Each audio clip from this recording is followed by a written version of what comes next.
One of the worst losses, other than the physical losses of this nightmare, has been the loss of my reputation. Can I have normal shoes, please, so I'm not on TV looking like this? Yes. But I don't want to be on Channel 4 in my pajamas. I wouldn't worry about the news right now. Did he come and hit the back of my car, and I hit him in the knee, and he's drunk and passed out and asphyxiated or something? And then when I hired David Yannetti, I asked him those questions the night of January 29th. Like, David, what if, I don't know, what if I ran his foot over, or what if I clipped him in the knee and he passed out or went to care for himself and he threw up or passed out, and David said, yeah, then you have some element of culpability. My paralegal told me that a guy named Mike had called the office and he has important information for me.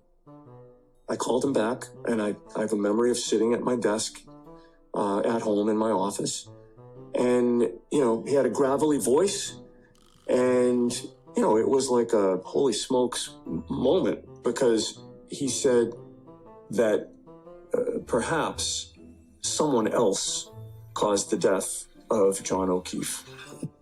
And he came and sat with my investigator and me, and, it didn't really go anywhere with him beyond that. It's not like he was a witness or that we could use him, but that tip was invaluable.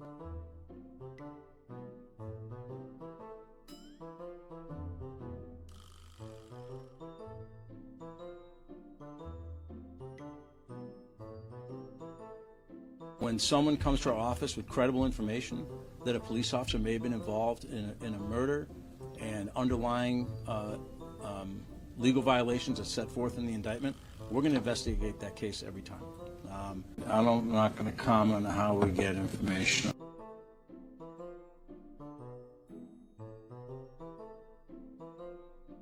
Built a cannon? Yeah, it's pretty awesome.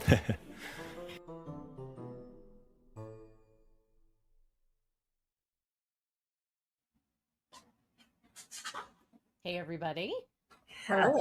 Hi. Well, guys, we had so many technical issues in the last attempt at this show. We felt like it was really important to get this all into one episode without you being our technical support. So we are going to do it all at once tonight. So thank you for being here. Yes. Round two. Round two of Only Karen.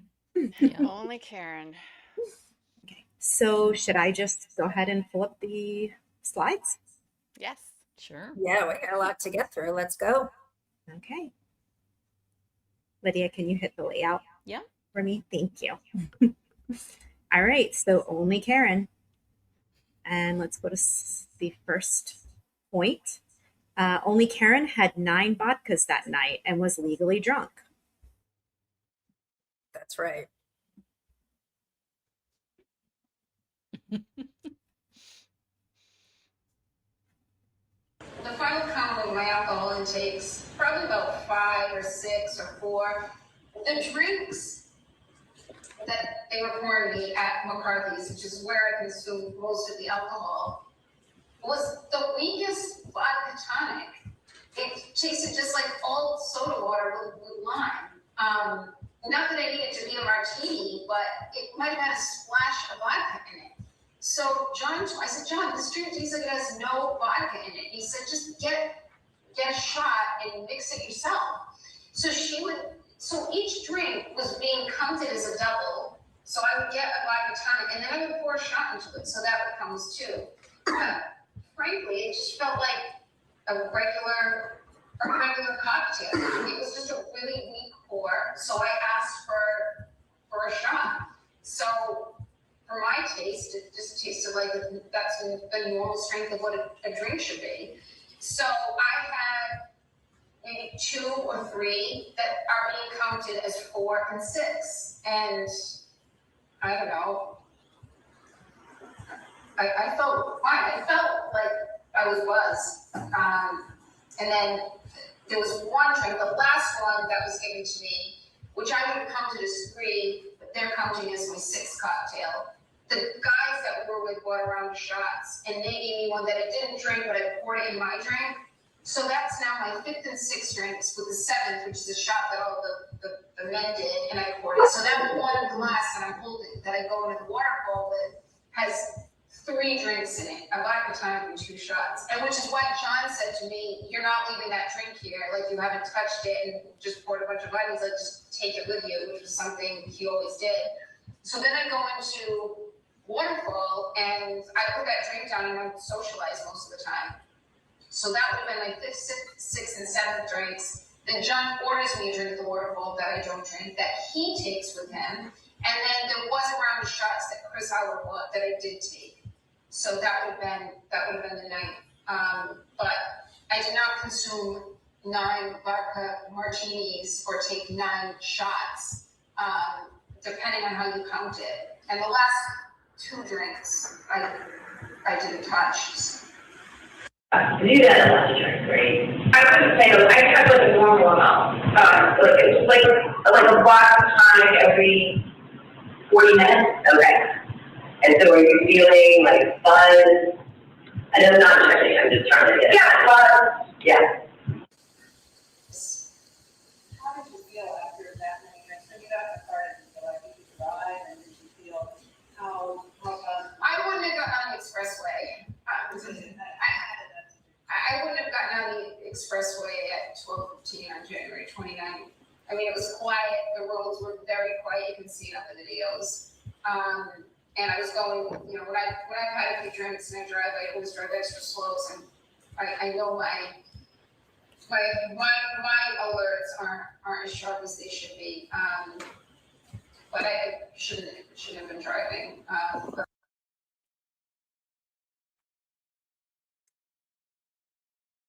It's everyone else's fault. Yes. Yeah. John's, Chris Alberts, the guys at Yes. the bar, the The bartender. McCarthys. Mhm. But I You know what's love funny her. though? I was thinking I never saw in those videos, I never saw, how she says John told her to have, pour the shot. And I Uh-huh. thought in the videos, I mean, I just see her ordering them. I never saw John, Yeah, and just her consuming the her drink. toilet paper math that she does for drinks, where she says she takes the agency out of it when she makes that statement, right? She says, "So I ordered 1 drink and I put a shot in it and then it became 2." Mhm. Right. You made it 2 when Yeah. you poured a Right. shot It's into the drink. crazy. Yep. Yeah. I mean, it's also Norfolk County's, like the prosecutor's fault, right? He can't Right. count drinks properly. He Right. can't do Karen Reed's vodka math. Right. Right. Aren't you supposed to like sip those kinds of drinks and not drink one every 40 minutes? Isn't that like kind of like a sipping drink, not a guzzling drink? I am stunned that she knew the number of minutes in Yeah. which she needed another vodka. Yeah. Yeah. Every 40 So, minutes. It's yeah, a if crazy you explanation. if you talk to alcoholics though, and I'm not saying Karen is an alcoholic, but if you know someone who's an alcoholic, they have those weird little things like that. Yeah. Like, Exactly. can't start drinking until 4. Right. But after Oh, yeah. 4, then it's Mhm. okay. And if I Yeah. just have one every 40 minutes, it's okay. So, Yeah. Also, how she's talking about, she doesn't say like I drove extra slow. She's like, Right. I drive extra slow. yes. So Yes. this is a pattern with her, right? Drinking and Right. driving, that was not just a one-off for her. No. She has Right. it down, how she Yeah. needs to drive when she's She has her alerts on. I have my alerts Yes. on. Yep. And I've actually heard that from police that a lot of the people they end up pulling over aren't the people that are driving fast and wild. It's because they're going too slow and they're hugging the line. They're Right. being Right. And that's why they extra pull them over. cautious. Yeah, too cautious. Right. Yep. Yeah, no, it really is probably pretty chilling to a lot of people that live around there to think this was going on often. Yeah. know? Yeah. Now she has her license. Well, I don't know if she has her license back, but her probation's over. So, Right. yeah. Okay, so next is only Karen. Only her car reversed at 75% throttle, up to 24 miles per per hour for over 80 feet. At the exact same time, John's phone stopped moving forever. And we have some videos to go along with this. Oh, also this, sorry about that. I forgot this was first. This was from Susan Vaughn on Twitter. And it's a nice little graphic. Yeah, it kind of it shows the phone data and the car data together. So you can plainly see, she even has the backing event listed there, and it shows like his phone was locked, like right at that same time, basically. Yeah. It's so hard to look at. Yeah, I don't know if I've ever watched a trial where, except maybe the Mackenzie Shrillo where they had it on video with the car, like anything like this where it's just right in front of your face. Yeah. Yeah. It's crazy. Yeah. Very sad. Yeah. And we've got first up, Judd Wiltshire.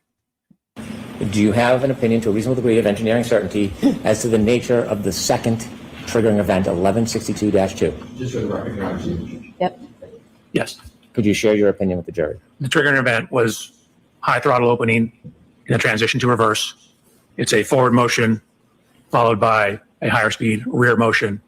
And at the end of the trigger event, you're still at 74% throttle. Do you have an opinion to a reasonable degree of engineering certainty the entire distance captured in that 10-second window during the backing maneuver or 1162-2? Do you have an opinion about it? Do you have an opinion to a reasonable degree of engineering certainty about Yes. the entire distance that is captured in that 10-second window of the second triggering event, 1162-2? So it obviously only captures what's going on during the trigger. It doesn't capture before or after the trigger. Understood. Do you have an opinion as to just what is captured as far as the distance? Yes. And what is your opinion? That it's 87 feet. So again, the initial forward motion is 34 feet, followed by it backing, crossing the initial point, and then backing up an additional 53 feet. And finally, regarding this part of your analysis, do you have an opinion to a reasonable degree of engineering certainty as to whether the defendant's Lexus was decelerating, accelerating, or remaining the same at the end of that data captured at the triggering event 1162-2? It was accelerating at 74% throttle. One final question. Do you have an opinion to a reasonable degree of engineering certainty the relative time this backing maneuver occurred with the defendant's Lexus that you just spoke about? Yes. And could you share with the jury your opinion to a reasonable degree of engineering certainty? Sure. It matches the window of the cell phone data for Mr. O'Keefe that puts it in front of 34 Fairview. So the backing event occurred somewhere between 12:32:04 and 12:32:12.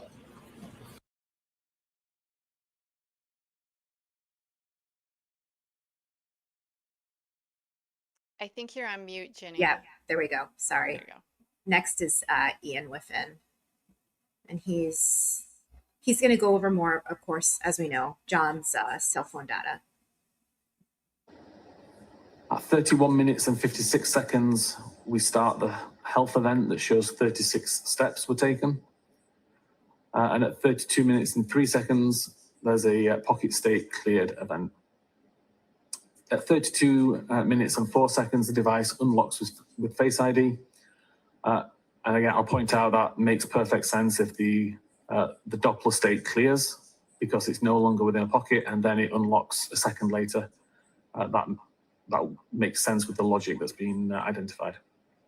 At 32 minutes and 5 seconds, messages, applications on screen, and the message pull behind me is red. 32 minutes and 9 seconds, the messages application is closed and the device is locked for the last time. At 32 minutes and 16 seconds, the 36-step health event is ending. At 33 minutes and 14 seconds, we have the first of the 26,500 Doppler state records that all record pocket state. This is followed by several phone calls at 33 minutes and 35 seconds, 34 minutes and 9 seconds, 34 minutes and 38 seconds, 35 minutes and 9 seconds, 35 minutes and 35 seconds, and 36 minutes and 9 seconds. All calls from Karen. Call were all unanswered and all resulted in pocket state being detected by Doppler. at 36 minutes and 9 seconds, and again at 36 minutes and 40 seconds. 2 more phone calls received from Karen, again showing unanswered calls and resulting in pocket state being recorded by Doppler function. 37 minutes past midnight, battery temperature has dropped to 72 Fahrenheit. And at 37 minutes and 8 seconds, a further phone call, again unanswered, again resulting in a pocket state recorded by Doppler. 37 minutes and 31 seconds, a 3-second voicemail received from Karen. And at 38 minutes and 21 seconds, another incoming call. And at 38 minutes and 26 seconds, another incoming call, both unanswered, both resulting in Doppler pocket state being detected by Doppler. And I've also shown some of the locations that were recorded at around this time by the device. 40 minutes and 31 seconds, a message received from Jennifer McCabes saying, hello. This is the first iMessage or SMS message received by the device, which is unread. This is followed up 2 minutes later, at 42 minutes and 9 seconds, by another message from Jennifer McCabes saying, where are you? And at 42 minutes and 35 seconds, there's a 40-second voicemail received from Karen. 43 minutes past midnight, the battery temperature has now dropped to 66 degrees Fahrenheit.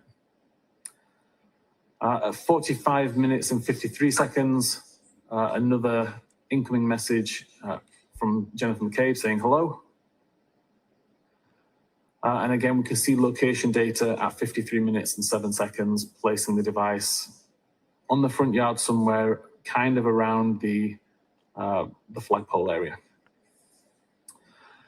55 minutes and 31 seconds, a message received from Karen stating, I'm going home. 55 minutes and 50 seconds, a follow-up message saying, see you later. Another location data, this is the location that's shown bottom left.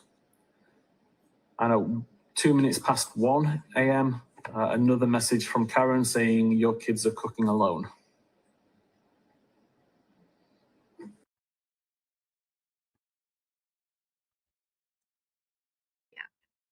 So that's really interesting, right? How he says, I hope that I don't know. I mean, I don't know what that jury was listening to, but I mean, it was in pocket state, right, guys? Which means it was literally, the camera was covered since he got out of the car. Like, he put it in his pocket and it never came out again.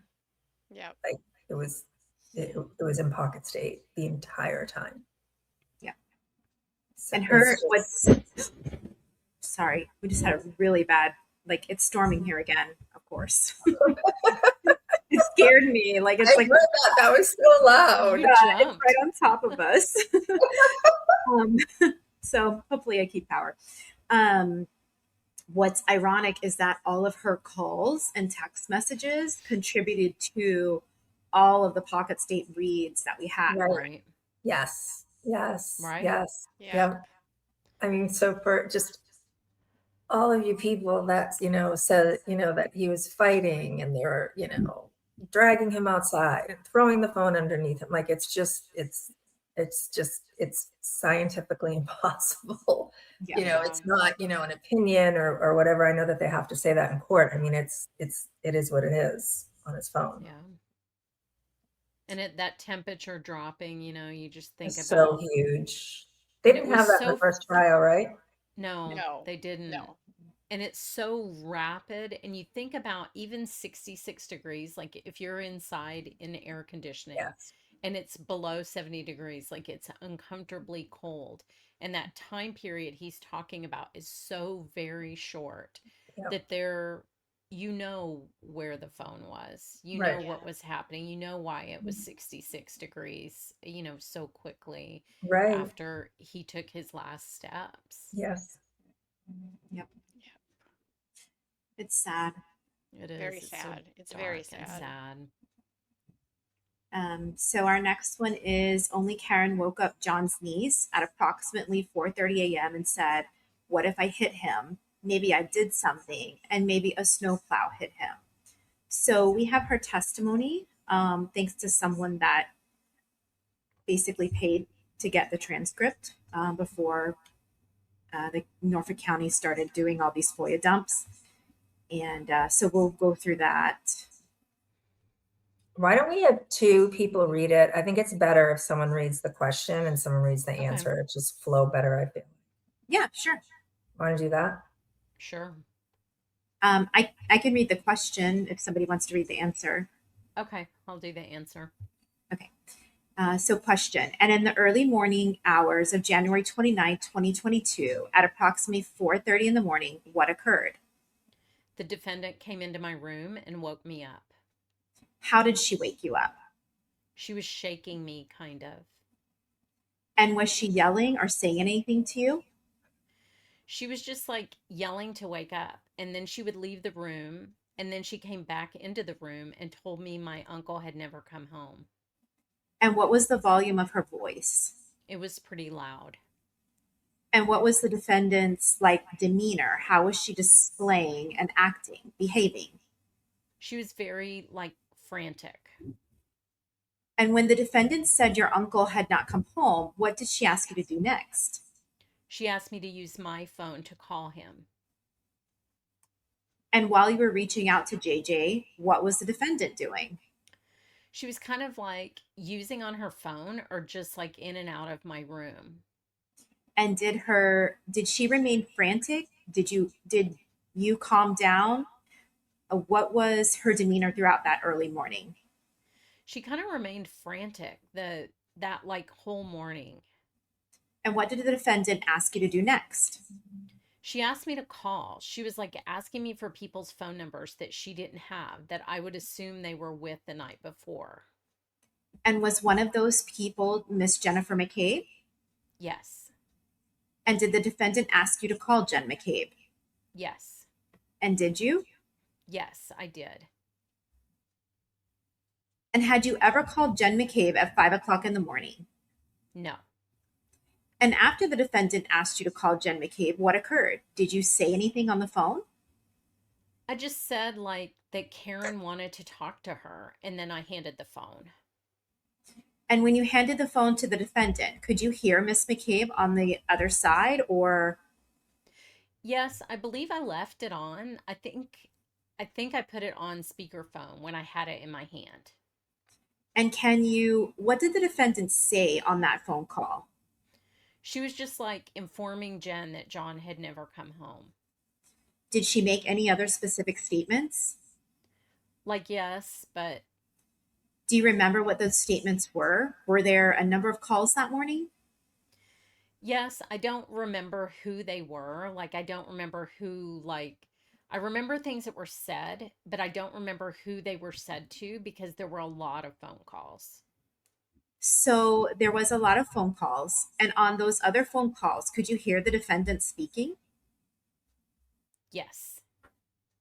And on those other phone calls, you heard this is approximately 4:30 until 5 a.m.?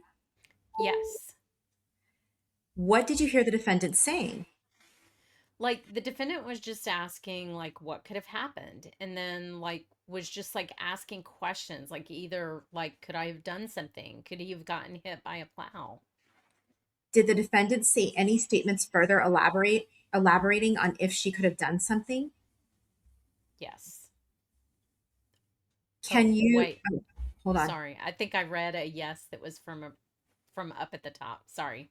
Oh, I'm Scratch sorry. that. Yeah. Oh, okay. Yeah. Next. Okay, there we go. Can you recall now if there was any specific statements that the defendant, while on the phone call to either Jen McCabe or others, that you could hear? I remember kind of after just in the middle of saying possible things that had happened, after kind of around the maybe I did something, it was there was I think maybe I had hit him. And did you hear her say that once, more than once? I think just one time. And what were other possibilities that the defendant expressed might have happened? The possibility of a snowplow. Striking your uncle? Yes. And while making those statements, what was the defendant's tone of her voice? I don't really know how to describe it. Did she remain frantic when she was making these statements? Yes. And in addition to making these statements about maybe she had hit him or maybe he got hit by a plow, did the defendant make any statements about what occurred prior or at the last time she had seen JJ? She had just said like that she brought him or that she had dropped him off. Did she say anything about prior to dropping him off about what had occurred in that vehicle? Do you know if anything else? I think that some of these I cut like when there was an objection, so that's why we're kind of jumping on a few things. Yeah. Do you know if anything else? Do you know beyond saying early in the morning that maybe she had hit him or maybe that he was hit by a snowplow? Do you recall any other statements that the defendant made that morning? I don't remember, no. And early in the morning, you described the defendant being frantic. Have you seen her behave in that fashion before? No, I have not. Okay, so yeah. Yeah, I still cannot believe she did that to that poor girl. I know. I mean, it's just, I can't either. wow. Yeah, it really corroborates Carrie Roberts' testimony, though, doesn't it? Yeah. Yeah. Yeah, and Jen and Matt. And Jen. Yeah, Jen and Matt. Yeah, all of them, really. Yep. Yeah, you're right. It was all triangulated. Her Yeah. demeanor, the statements that she made. I mean, it's everyone who testified about Yeah. that morning said the exact same things. Yeah, everybody. But they're all lying and she's telling the truth. I was just going to say that. Yeah, they're all lying. They all brainwashed her into framing Karen for her uncle's death. Right. Yeah. She's the only one. Yes. Only Karen. Yep. So the next one is that only Karen called Jen McCabe before 5 a.m., screaming that John never came home, that they had a fight, that she had left him at the waterfall bar, and her taillight was broken. So we have Jen's testimony to this, and there's 2 clips. Yes. I want you to share with the jury the first thing that happens that changes everything. At 4:53, my phone rings and I look at my caller ID. I look at the phone and it's Kaylee, John's niece. John's niece. And I say hello. And she said, yeah, well, basically she relayed to me that, next question. When you pick up the phone, could you hear a voice on the other end? I heard a voice and a lot of screaming. And the voice you heard, is that Kaylee, John's niece? Yes, And the screaming, was it a man or a woman screaming? it was a woman, How loud was that person screaming? very loud. Could you make out anything that person was saying as they were screaming? My name was screamed a lot. And then the other individual ended up getting on the phone with me. And who was that person that was screaming in the background? Miss Reed. How long was she screaming for while you were speaking to your niece before you spoke to her? The entire time I was speaking to Kaylee, she was screaming. Describe her demeanor. Miss Reed's. Yes. Jen! Jen! And then she's screaming that John didn't come home.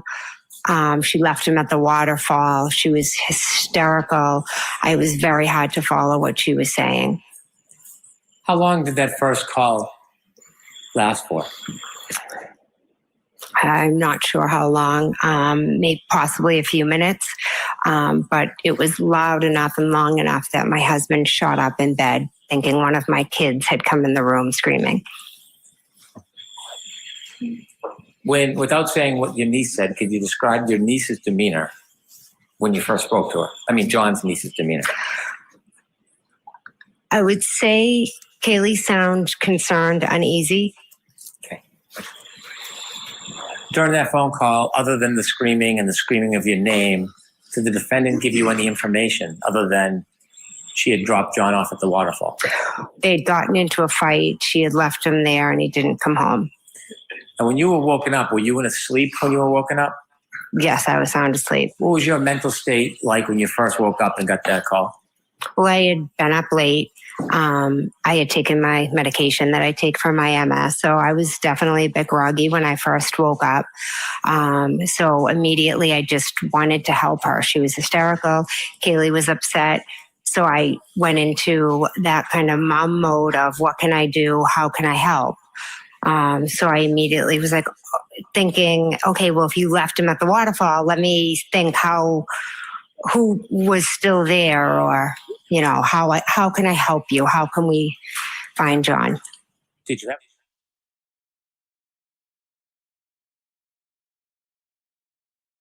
Chris Albert had still been at the waterfall when I left.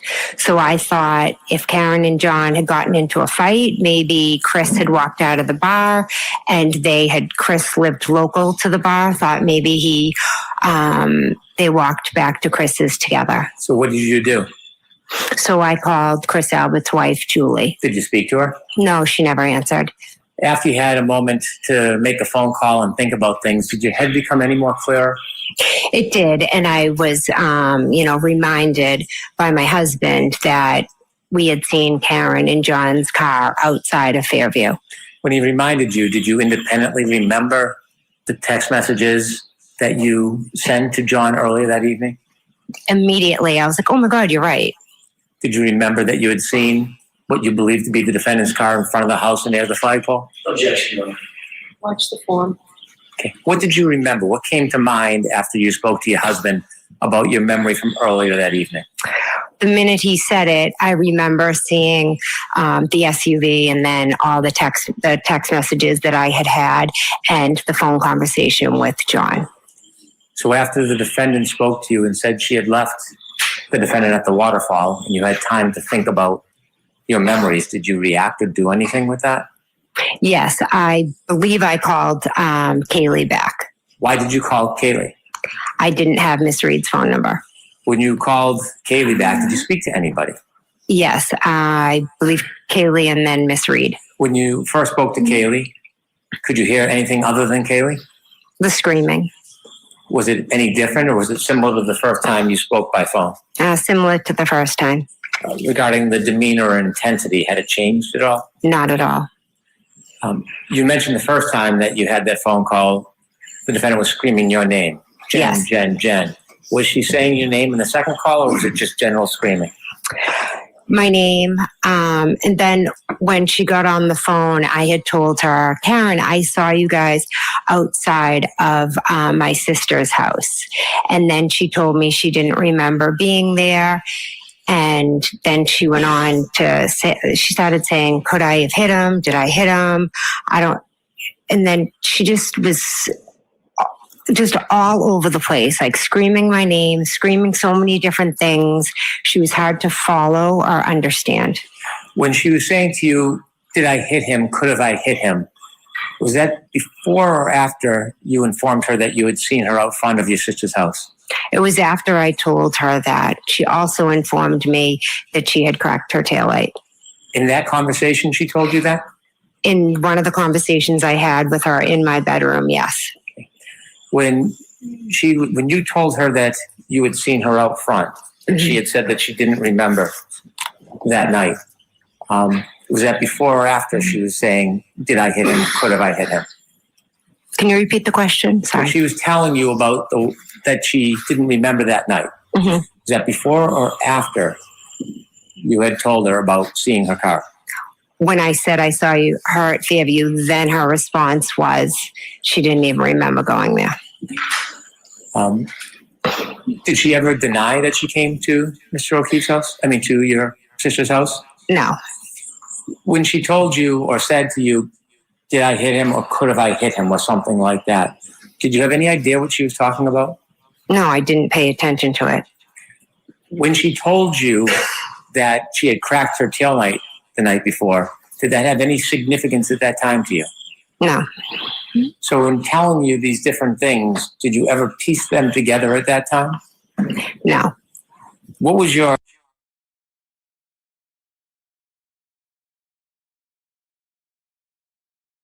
It is so bizarre that she said she cracked her taillight on that call. That is, Yep. Yeah. what a bizarre thing to add into all of that. Right. It's Yeah, like yeah, it's crazy. Yeah, like and she it was can't stop herself from telling. It's hard to lie. It's Yeah. hard. Yeah. and it was before she left, Mm-hmm. so she had to have known the night before that tail light was Right. broken. Right. Like she said, I cracked my taillight before she even, bumped John's Right. car Correct. when she was leaving. So, I mean, that's very telling. I think the other thing that's really telling is how lucky the snowplow driver got, because he was 100% going to be the one that was blamed, that she was going to blame for this. Yes. That's clear as day. I mean, if Jen and Matt had never seen her, I mean, obviously they would have found her taillight there, but I think it would have been like his conspiracy. That's who she would have stuck with if no one had ever seen her out there, because that was her plan, right? She said she left him at the waterfall at first to try to lie and see if get through that, but he was quite lucky. And how early she was building those stories, right? Because she's building the waterfall and the snowplow stories very early into this thing. And then when you listen to Jen, you think of all the opportunities if Jen were really conspiring against her, Oh my her God. testimony would have been very different, right? Imagine what she could have said. Yes. There are so many things she could have said, starting from the night before at the waterfall. Right. She was And drunk, I mean, fighting. I mean, all she had to say was, when she came to my house, she told me she hit him. Yes. And that exactly. he left. And that's all she had to say. All of them. It's all of them had to say. It doesn't make any sense. Makes no sense. I mean, if you're going to frame, they had such opportunity to say whatever they wanted. Yeah. They didn't. It's something else. And I think the other huge thing too is listening to Jen's testimony, and then Kaylee's reading it and, hearing the reports on it. I mean, no one is screaming like that if I wouldn't even be screaming like that if my son didn't come home, because I would assume he was knocked out on someone's couch somewhere, right? Like, I mean, of course you'd be worried, but you wouldn't be in that much of a panic at that moment. No. You would think, right? You would think that John was sleeping somewhere else. So, I mean, her reaction. Minutes later. Her reaction just tells you. Her reaction just tells you she knew what happened. Yeah. Screaming so loudly that Matt thought someone was in their bedroom. I mean, that's how loud she was. Can you imagine? Yes. I mean, and their driveway is far away from their door. So I can't even imagine how loud she was screaming that he heard. I can't imagine. Yeah, it's not to wake him up out of a dead sleep too. Yeah. It was January. The windows weren't open. It wasn't summer. Right. Yeah. So I mean, that was before she even got there. That's on the phone. She's screaming, and she also woke up Kurt Roberts when Karen called Carrie. Kurt woke up because Karen was screaming in the phone. Yeah. And I know that everyone, on the other side wants to ignore that. It's not, that's a big deal. Like, there is no reason for that reaction. There's a difference between looking for someone and panicking. She was panicked. She was completely panicked out of her mind. Yes. Yeah. There's only one reason for that. Yeah. And I just want to go back to it because I think it's not brought up enough. The call to Kaylee, the call to Jen, it all happened before she backed out of that garage. She told them she had a cracked tail light before she backed out and bumped, tapped, softly caressed John's Traverse. Which means she broke her taillight before 5:09 a.m. I mean, that's it. Which leaves a very small window of time because she was not at Meadows for very long in between the time that John's phone never moved again and the time that she called or woke up Kaylee. Yep. Yep. I'm still surprised by the way Karen and her mother behaved in court during that testimony. The faces. Oh, And yeah. She was I mean, glaring a hole in Jen. Oh my God, that was that watching her face is so, it's that whole act, right? That Alan Jackson must tell her to put on, like, oh, we're so disgusted with this woman because she's framing you. And I mean, the way she's looking at her and the other thing, I know I always say it, but when she, whips her laptop up and starts like typing, like she's sending emails to people, like, I don't know what happened in this courtroom. I have watched 9 million trials. I have never seen a defendant on a laptop typing away. Like, it does not happen. It doesn't happen. It doesn't. No, I don't even think they're supposed to be doing that. Like, she doesn't work. She's not part of the legal team. She might be when they're whatever out but I've never seen that before in my life. Me Like, neither. she's Not just even Sarah typing Boone. away. No, it's like she's typing away, and it's so strange. Yeah. Wild. Okay, so our next one is only Karen changed her story once Jen told her they saw her car outside of 34 Fairview. And this one we have Hank. We have his closing arguments. Hank Brennan, aka Jenny's best friend. And I mean, he put this so well. Like, that's why I put him here, because like he explains it so well. And she's getting anxious. And she's leaving call after call after call. He's not answering. He's not calling back. He's not even picking up the phone. And we know what's happening at this point. Panic, drunken denial, it's setting in. And so then we see the healthcare data from Miss Reed's follow. She doesn't move a little after 1 o'clock. She could be sitting, she could have fallen asleep, but she doesn't move for a while. But she wakes up. She wakes up early the next morning.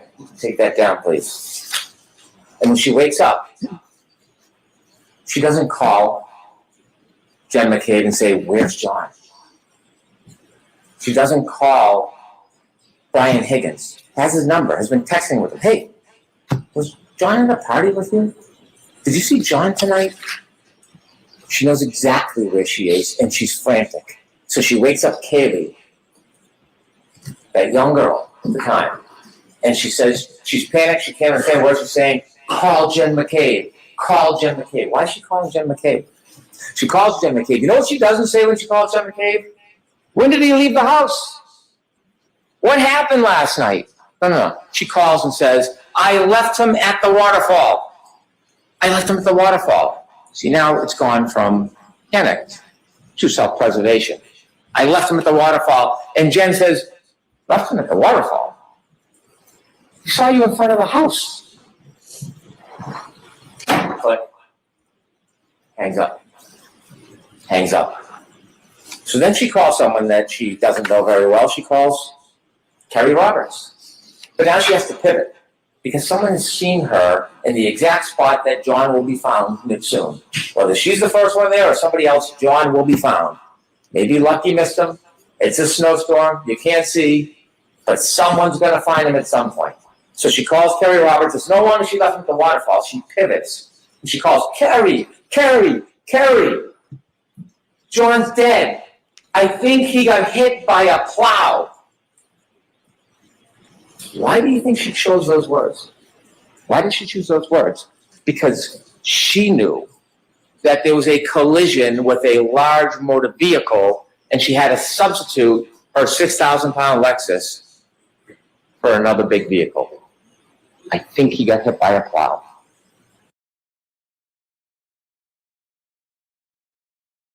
he's right. Yep. He is. And here's my question for only Karen. When she obviously knew because she saw it, she walked around it and saw it, and that's why she staged the tap on the traverse.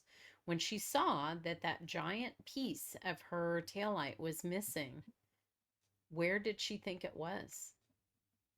Why did she think that it wasn't going to be found with John? And she could get away with saying, "I think he was hit by a plow." with her taillight piece at 34 Yeah. Fairview? Yeah, I don't know. I mean, she was still drunk. Yeah, true. Yeah, I think she was just in such, like Hank said, self-preservation, just throwing everything out there. I mean, because no matter what, like you just said, even if Jen and Matt didn't see her outside and say they were all, oh my God, maybe a plow did hit him, they found him, they were going to find her taillight. Right. Yeah. And she knew it was missing. She texted about it. She told Carrie and Jen about it. She Right. knew in those moments that her taillight was gone and Mhm. she had seen it. So that's a lot of magical thinking to think you can just say, I think he was hit by a plow and that's going to fix everything. I do think she was trying to get out of it, trying to get an alibi. But then I do also think, because at the scene she was telling everyone she hit him, right? She told everyone, I hit him, I hit him. She said to her dad, what's the plan? I do think that she was going to admit to it until David Giannetti explained to her that she would be culpable, I do, because I mean, she, like you said, she wasn't, she was telling everyone she did it at the scene. She was, so there was some point between, when she was just all over the place because she was so drunk. But I do think she was trying to, if Yannetti had said to her, I don't really think anything will happen. It was an accident. Well, it's, she would have admit, because she had said to him, what if I what if I hit him by accident? What if she was looking for some answer that she didn't get? Yeah. Yeah, that's a great point.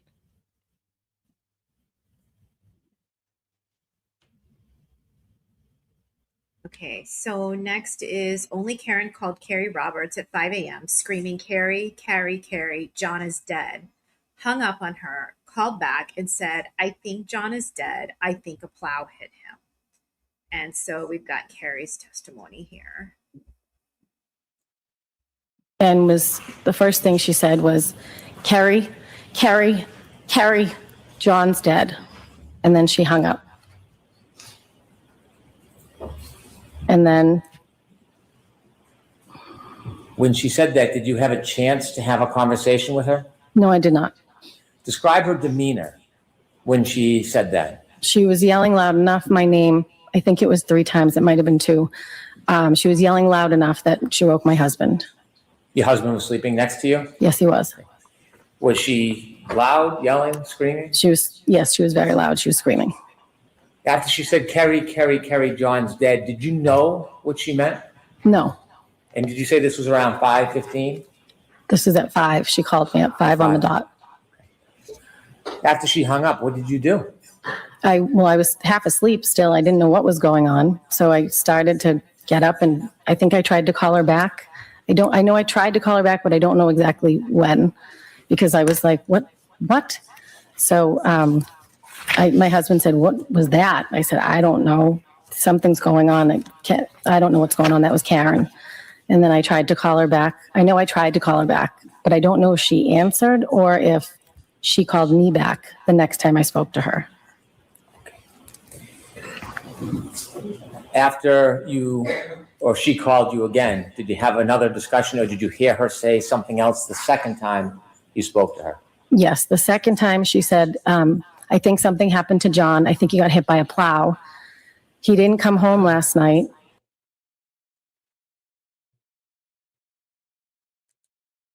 Another liar. Right. Another liar. It's And crazy imagine, Go ahead, imagine Liddy. being woken up like that. And like what's going through your mind? Yeah.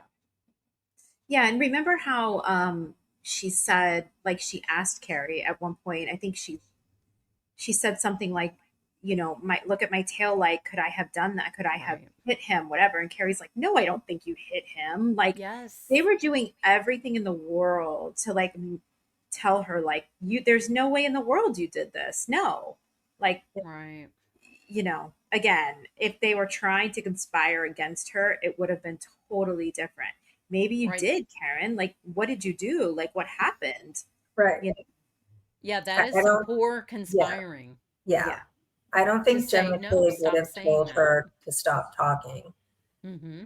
Right. to Katie McLaughlin, telling her Mm-hmm. that she hit him if they were trying to frame her. I think she would have been Right. like, please go ahead. Look at what she's saying. Oh my God. Yeah. Or just hit hit her record too. on your phone, right? Yeah. Just But who has that thought, right? If someone doesn't come home, that they're mortally wounded. Only Right. Karen. Right. Only Karen. And like Hank said, I mean, what are the chances, right? Telling everyone he was hit by a snowplow and he was hit by her Lexus. I mean, what are the chances? Like, right. Why would she even think he was hit by? I mean, we've talked about this before. I live in New England. Julie has snow. The two of us are the only ones that have snow here. I have never thought anyone I knew was hit by a snowplow if they were late, didn't come home ever. And Even also, if it was a storm outside, a major snowstorm, I would never think to myself, "Oh, he must have got hit by a snowplow." Like never. and the circumstances are so weird, right? So she drops him off and she sees him cross the threshold, or she sees him open the door and poke his head in, and she leaves him there with no ride. So how did he get hit by the plow? Did he just go stand in the exact spot where Karen left him after he was done at the party, just waiting for her to come back, and he got Like hit he by was a waiting for a snowplow? school bus. Like waiting for a Right. bus. He's just like, I guess I'm just gonna stand. I mean, none of it makes any sense. Just gonna stand here in a nor'easter. Right. With no coat on. With no coat on.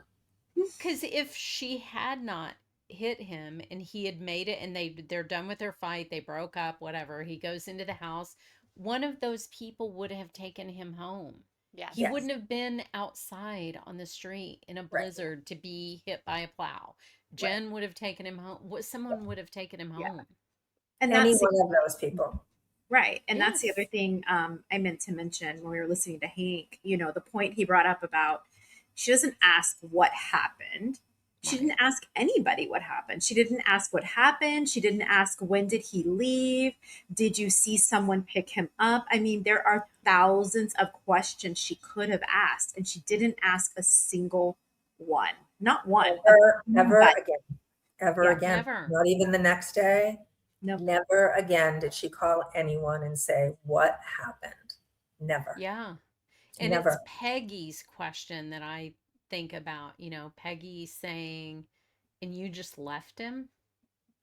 Like that is just so haunting. And she didn't ask one question about where John was.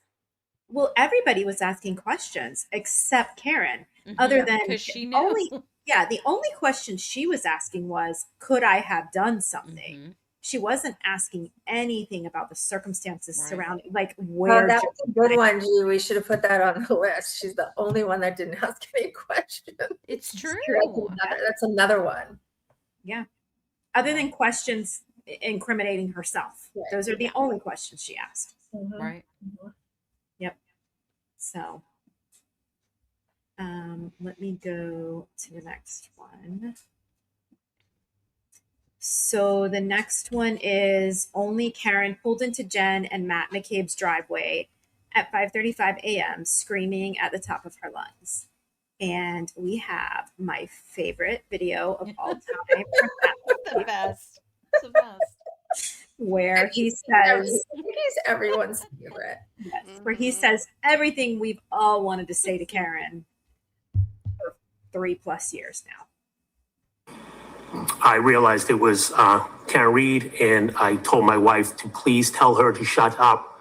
She's going to wake up the whole neighborhood.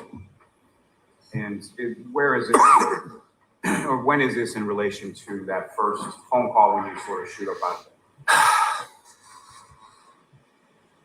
At least a half hour, give or take. Again, I don't know the exact time. Now, at any point after you hear the yelling out front, you hear the defendant yelling out front. What was she yelling at that? She again repeated, Jen, Jen, she for some reason kept repeating my wife's name. I don't know if she got all the way to my doorway or my wife walked out, but my wife had said, I was actually relieved because I was like, not thinking what happened to John happened to John. I was thinking he was on somebody's couch. So I was like, good, I'm not going to look for him, thinking my wife was going to go. My wife said she's going to go with Karen to go find John. He was probably like, thank God you're taking God, that lunatic right? out of here. Banshee out of here. Right. Yeah. You guys take the crazy lady and Yeah. get Yes. out of here. Exactly. Because I mean, the poor guy was up, getting ready to go search, which they, of course, like he said, not that, of course he has to correct himself because he knows, everybody's watching and they're all going to say, oh, he didn't care. Like they didn't think this was ever a possibility. They just thought he was on someone's couch. Right. Oh, we just lost Lydia. But yeah, I mean, he was probably thrilled he didn't have to go, and then they could take the crazy woman and, go Yeah. find Jane. Because they had all been up late too. Imagine you go out and it's like 5:30 in the morning and some lunatic is screaming in your Yes. driveway. And I would it's be the snowing same at this way. point, right? It's snowing. It's just terrible out. Yeah. So Yeah, they had probably only had like 2.5 hours sleep. So yeah, I mean, my husband would be grateful too. Like, oh, thank God they're going. I'm going back to bed. Like exactly. Yeah, y'all go do this whatever this girl thing is happening right now. Leave me out of it. Right. Yeah. I remember people gave him such crap for that. And I just kept thinking, know. my husband would be grateful he didn't have to go either. Yes. It's like they just lodge onto anything, right? Like anything that they can is just, I've just never seen anything like it. Even a statement like that. Of course, he didn't want to go out and search for someone that they thought was on someone's couch at 5 a.m. in the middle of a nor'easter with a Looney Tune woman. Of course he didn't. And like I mean, stop. And can women not drive and do things, or like is it 23? What's happening? Right. It's such a dumb argument. Yeah. Yep. So next is only Karen showed Carrie Roberts and Jen McCabe her broken taillight before 6 a.m. and claimed she had no idea how it happened. When my car was seized, there was a few small pieces of taillight missing that I had picked out at John's at 5:45 before we drove over to Fairview. I'm showing Jen and Carrie, look what I just did to my light, and I'm worried that there's gonna be some kind of electric short circuit. There's the bulb is showing and some of the red plastic's missing. So I picked pieces out of the light housing that had kind of collapsed within the light and dropped them in John's driveway. Dropped them in John's driveway. Yeah. I had told both Jen and Carrie that I cracked my taillight. I think that's it for those. Yeah. So, I mean, I just would love to hear from all of the, Free Karen Read people, why they still claim that Jen and Carrie Roberts are lying about her telling them that her taillight was broken. Karen is admitting to it. She's telling you guys, why are you still saying that? Why? Yep. Makes And no much sense. later, she validates that in a text message from her own self. Yes, like, why are you saying that? She just told you that and not only that, she told you she picked pieces out and that she dropped them on John's driveway, which she did not do. There was no taillight on John's driveway. Right. That's sort of why I asked that question earlier about where she thought the pieces were, because I wonder kind of in her stupor if she's like, okay, I did that and that's all the evidence there is. And, I don't have to worry they're going to find it at 34 Fairview or what. It's just very odd. Yeah. Remember when that clip played, the Gretchen Voss clip? Nobody had heard that before. Like that was the first time we all heard that. Yes. I remember watching their faces, like watching Alan and watching Karen. They were not happy at that clip. Yeah. But then they must just think to themselves, like, what a bunch of just thank God we have all these stupid people, right? Because then they all just pretend it didn't happen and that you didn't say that. And then they'll be on Twitter being like, Jen and Carrie are liars. She didn't tell. It's insane. I It mean, is. she just told everyone. Yeah. And you think about, like, you know, from trial 1 to trial 2, like, we knew some of these things, but then in trial 2, we get Karen to not only Yes. confirm them, but go beyond and provide this additional detail Right. that we didn't have in trial 1. And Right. It's almost like, okay, you guys want to call everyone liars, then we're going to have her tell you herself. Yes. And then they're still like, no, Nope. didn't happen. Yep. Yeah. Yep. They do not care. No. So then our next one is only Karen's car was documented with a broken taillight on John's Ring camera at 5:08 a.m. the morning John was killed. And we have, I believe, quite a few things here, but we'll see.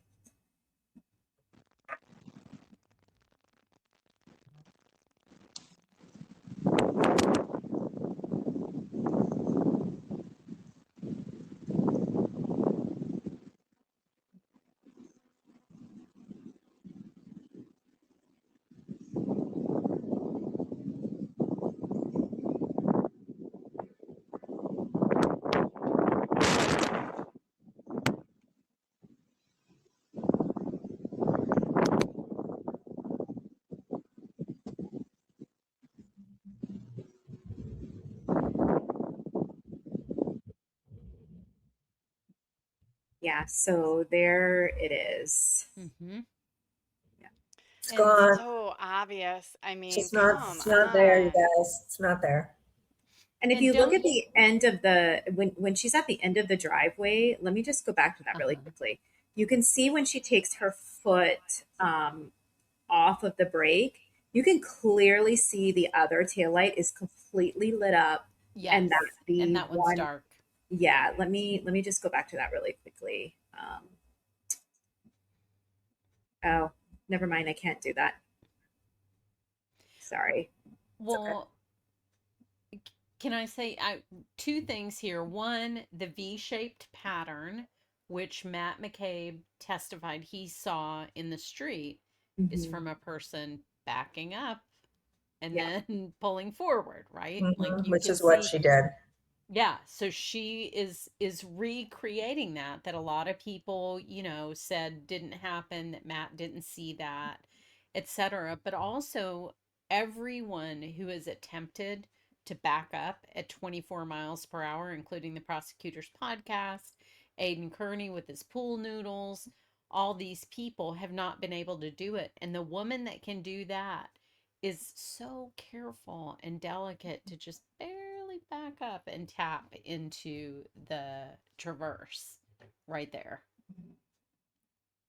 Yeah. So actually, here's what I was talking about. I should have. Oh, I should have yeah. known. I should have known. Good old Ken would have it. Ken. Yeah. So you can see. So this is Yeah. her brakes, right? And then when she takes her foot off the brake, you see that this taillight is completely lit up over here, and this one is missing. It has that gap. Yeah. I don't think that, any prosecutor, first or second trial would have thought that you had to explain that. So, Right. you know what I'm saying? Like, you can clearly see it, but having heard all these jurors, the few that I've talked, I think that I don't think it would have made a difference, but I don't think they were even paying attention to that. no, me neither. I don't either. Bringing the taillight in, showing the diffuser, showing how it lights, showing how it come off. I don't think that anyone would have thought that they had to do that after with all these pictures that they have. And I don't think it would have made a difference either. But you can clearly, please just look, it's right there. Yeah, and this comparison is great too. Like what it looked like on 128 versus 129. Yes. Yeah. And he's got like the actual tail light up here. Yes. Yeah. He's done such incredible. Yeah, he has. You know. He has. He has. Yeah. And our first go round with this, he sent me some messages so I could correct a few things. Oh, he did? Yeah, Oh, I mean, I'm Right. glad he did. Like, That's you know, great. there were a couple things Sure. I didn't have labeled correctly. Oh, that's great. So, yeah.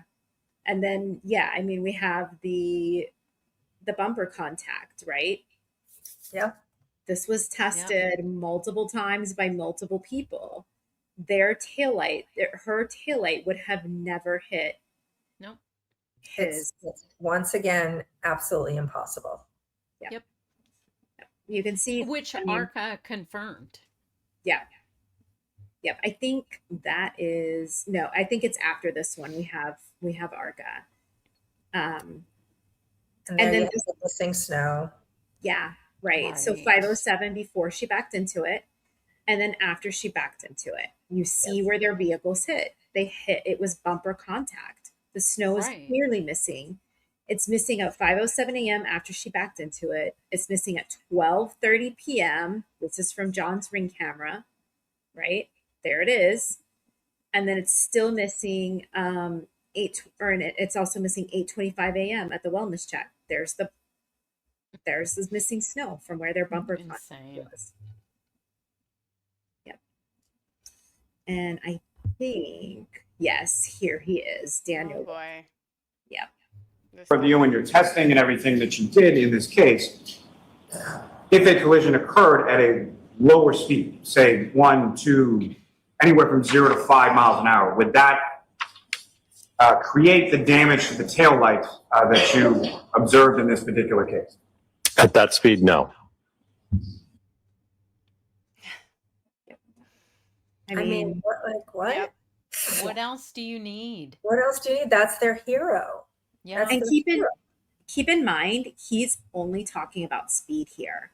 He's not even taking into account bumper contact, like the angle of the vehicles. He is simply talking about speed, and at that speed, no, her taillight would. And you saw it. I mean, we saw it was a high def video that we watched. We would have seen as much taillight was of her taillight that was gone. We would have seen that on the driveway when she moved away. Right. And you see And nothing. like Daniel Wolf just said, that would not have caused her taillight to break. It's just, it wouldn't have happened. Yep. Their It's a own fantasy. Yes, they should believe their hero. Yeah, their own people. Believe Karen. They love. And they Believe still Daniel. don't. Yeah, it's wild. Yeah. Oh, I forgot I had this too. Yeah, so this was the expert, right? That Karen was going to hire to actually go to the O'Keefe's driveway and recreate all of this to supposedly show that her taillight would have broken on the Traverse, on John's Traverse, Robert O'Neill Jr., who we ended up. Doug Welcher did, his complete examination of it, right? All those pictures we had were from him. So this was, I think it was just a PR attempt to let everyone know, oh, we're going to do it too. Yeah. But they didn't. Yeah, we never saw him. Robert O'Neill Jr. Disappeared into the wind. Yeah. And I think they even, didn't they, Julie, didn't they send something to the O'Keefe's to make sure that they could go? And the O'Keefe's, of course, said yes, because of course that you can come and do whatever you want. And then didn't they also want Karen to be able to be present at the O'Keefe's house? Yeah. For some unknown reason. And then they never even ended up doing any of that. Didn't end up going, didn't end up doing anything. No, he disappeared like her first reconstructionist from the first trial, remember? Yes. That expert just disappeared. It was a woman, right? I can't, Yes. wasn't it? Yeah, okay. I don't remember the name, but I remember it was a woman. Yeah. Yeah. That happens sometimes when you can't do it. Like Richard Green disappeared in the second trial. He sure did. Yep. Yep. And there's Karen herself. My taillight was already broken when I went over to Jen McCabes at 5:08 a.m. Or when I went to Jen McCabes at 5:08 a.m. And it wasn't broken on John's car. Nope. So craziness. But they don't Karen. Yeah, they don't believe her. It's sad. Yeah, it is. It's wild. Yep. So only Karen's car was also documented with a broken taillight by police dash cam at 8:22 a.m. the morning John was killed. So let's take a look at that. And I mean, if you guys want to talk over this, you can. This is quiet. Like I didn't put the sound. I really thought that first time when they showed this video that it was over and that Yeah. she Oh, was going to be who found didn't? guilty. Who didn't? Oh, me Jewel? too. Right? Yeah. I mean, this is it right here. That's the whole case. Like, your taillight's gone, lady. It's gone. Yeah. Mhm. Yeah. Yeah, I'm almost certain that after I saw this, I went to Twitter and I was like, boom, it's over. There you go. Yep. Like, that's it. And That's what and I I thought. mean, there are right now, I'm sure Free Karen people hate watching us, who are literally looking at this being like, what do you mean? I don't see that it's gone. It's just snow, Not gone. Sitting there guys. like this. I I can't don't see see that it. it's gone. I see a taillight. Like, it's bananas. It's Yeah, bananas. they want to claim that that's snow, but No. the other taillight, you can see John's taillight You see here. everyone's taillight. You can see the bottom, the red lights on the bottom. Yeah, that is You the can see only everything. one. That taillight, it's gone, guys. It's gone. Right. So our right taillights, did they attract more snow than left taillights? Like, where are you going with that? Apparently. Yeah. Snow I mean, Yes, it magnetism. is snow. There's snow in the empty taillight. Right.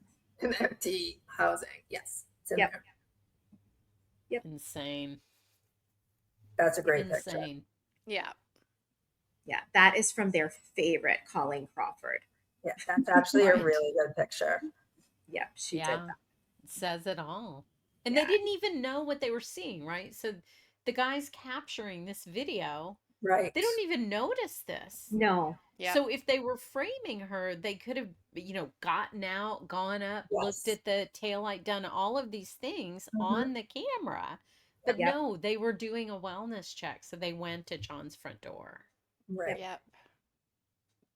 Yeah, and then here's the side by side of her vehicle in John's driveway, the Sally Port, and then this is the side view. Same thing. Weird. It looks exactly the same. Yes. And it It looks is like the weird. video when she's pulling out. You know what I mean? You Yeah. can see it Mhm. then. Yeah, I mean, you could see that little like triangular shaped, almost like dollar bill size. yeah, piece. like you could Yeah. see that when she was pulling out, Yeah. and that's just a bigger view of the. I mean, Sally I don't. Nothing has changed. Wow. Nothing. It's literally the same picture. Yeah. It is. It is.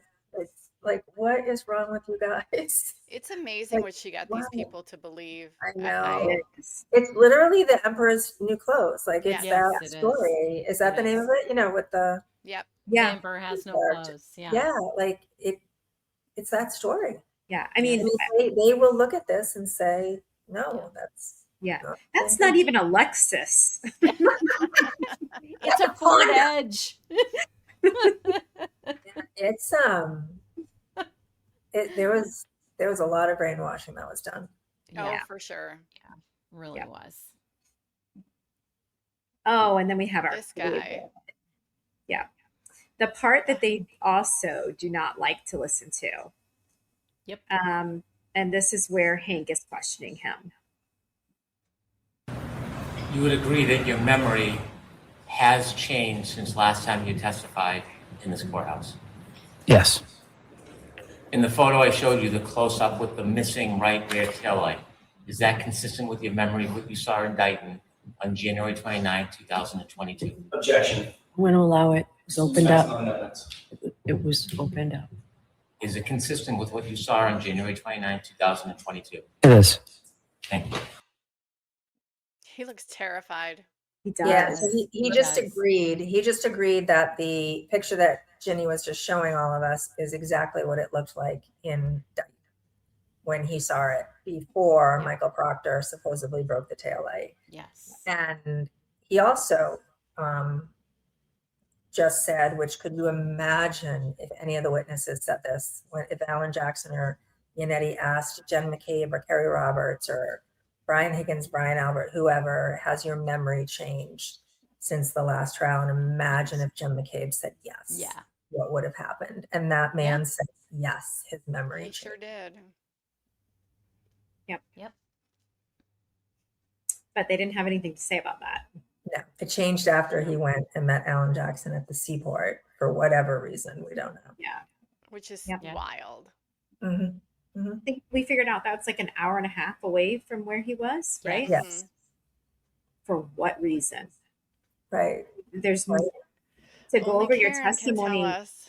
Yeah, I mean, you don't have to do that to go over your testimony. Nope. I thought it was to sign something. Am I remembering that Oh, wrong? was it? I don't remember. I could be wrong. I thought that, and I thought Hank was like, "Why did you go all the way there to sign something?" Like, I'll have to rewatch it. But I felt like that. I thought it was to sign something, which maybe it wasn't, but I'll have to watch again because if it was, then that's even worse. Yeah. Craziness. I feel like I keep saying that. Crazy, sad, wild. It's like the theme. Okay, so only Karen's SUV taillight was found at the crime scene of John O'Keefe's death. So there it is. Yep. And then we have quite a few things on this, but you can see like the shovel marks, right? Like where they were digging. And that was under packed snow. Yeah, this Right. is such When they damning found it. evidence. Mhm. Such I damning mean, evidence. he literally left a piece of her car there. Yeah, that's one picture of many. And if you were planting it under feet of snow, there'd be a little hole where you had to dig down to put the taillight down at the level that it would be at before the snowfall that covered it up, right? So there would be ample evidence that you had planted it by the time the CERT team got there. Yeah. Mm-hmm. Yeah, and then this is the this is video just showing that at 5:30, and we'll get into more times, but just keep this in mind. Like at 5:30, her Lexus is still on the tow truck. 5:36, it pulls into the Sally Port, and at 5:38, the Sally Port door closes.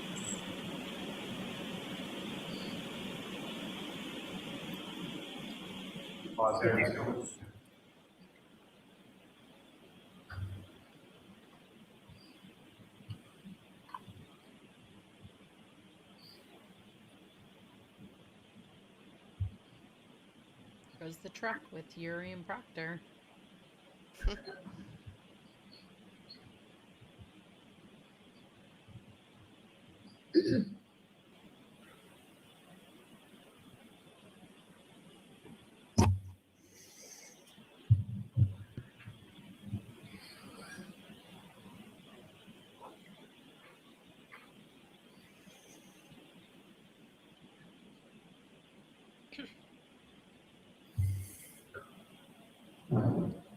Just Kevin, if you could just pause there for a moment.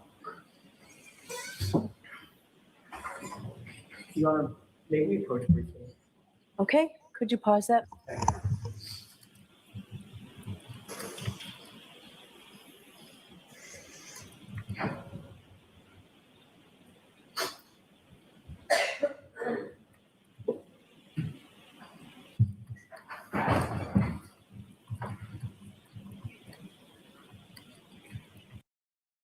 So there it is pulling in. And I think I didn't point this out, but you can see the time once that goes away. 5:30, 36 when it's still sitting on the tow truck. Right. And there's a lot of action going on at 34 Fairview right now. And her car is still on the tow truck. Yep. And then we have Lieutenant O'Hara from MSB CERT team. We've got 3 clips of him. While you were conducting the search, did anybody but your team, Trooper Tully, the person who was documenting the evidence, did you see any other people who were not law enforcement in the area? At some point during our search, the media arrived on scene, began filming us or taking photos. Was there anybody from your department or a different department that was managing the crowd? No, there were members with Lieutenant Tully that I believe were not state police members, but I wouldn't know how to characterize what their job description was. So. At any time, did anybody enter that area or scene, the grid that you and your members were working on, other than your group and Trooper Tully and the people with him?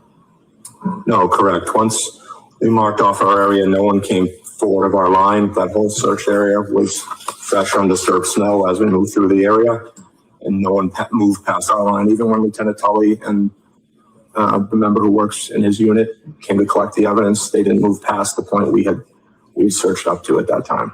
Why were you so careful about anybody coming onto your grid? Yeah, So that's why I said fresh, undisturbed snow. There weren't like holes where people were putting things under the snow. And I mean, I put that in there too, because I mean, he's confirming like not only were they there, but the media was there. Right. So Right. you So have WBZ just didn't report that Michael Proctor flew in and planted taillight. Right. And this guy's just a liar too. He's just lying. Yeah, I mean, you'd have to believe that all of these people were there, including the media, while Proctor was with his little bucket and shovel, like his little beach bucket and beach shovel, Mhm. digging 3 feet down to plant taillight.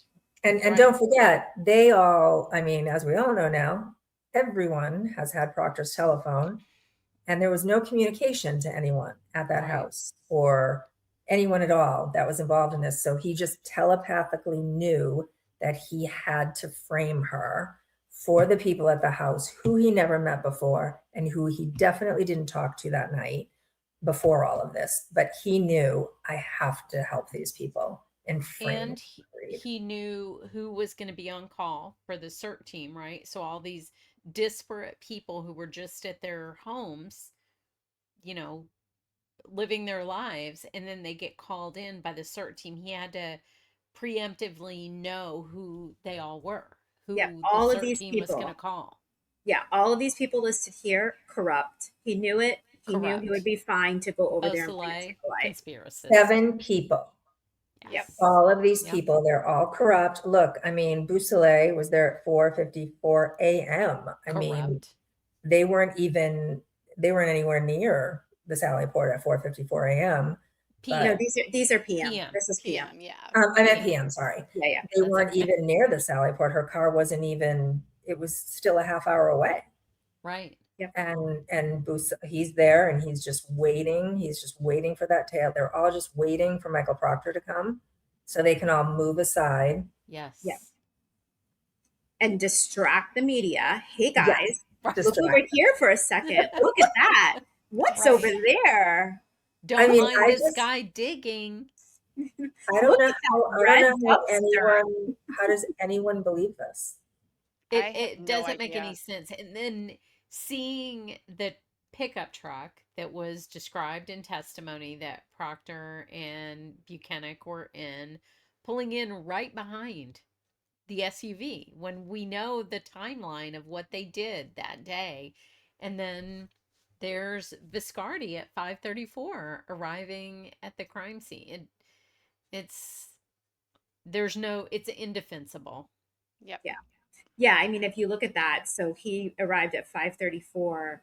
That's just only 4 minutes after her vehicle was still sitting on, basically. It hadn't even gotten to the Sally Port yet. Right. So the only reason that anyone can believe that this is really a frame job is you have to be a complete conspiracy theorist, absolute nutbag.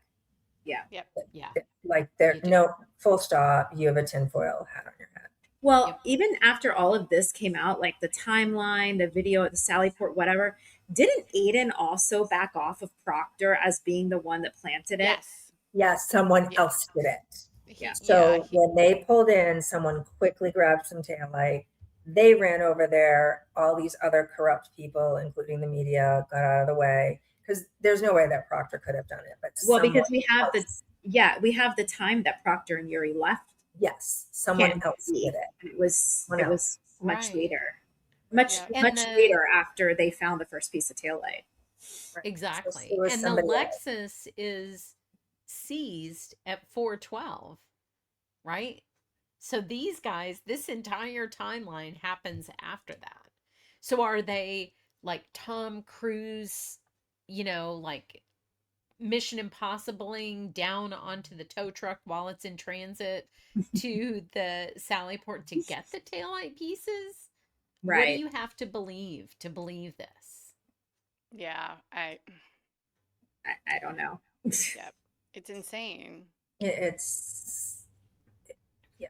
Yeah. So yeah, this is the second of 3 that we have of him, and he's talking about CERT team's arrival, and his memory is astounding, as you will see. He just, well, I'll just play him.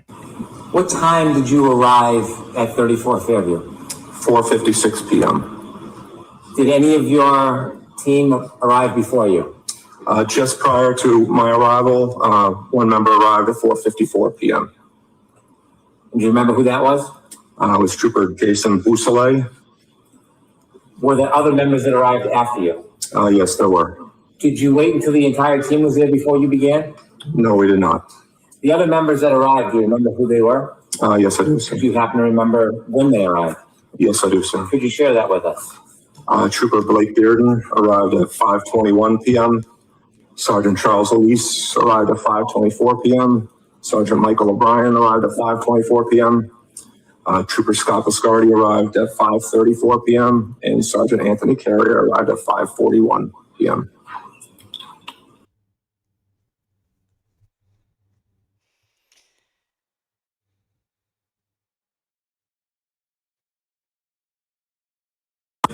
During the process of the search, if somebody were to find a piece of evidence, what was the process? What would happen?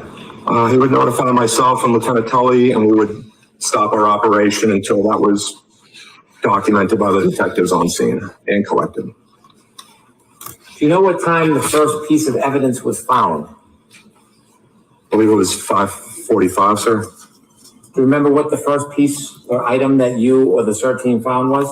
It was a piece of taillight. So I'm showing you 2 photographs to recognize what is in them. First one.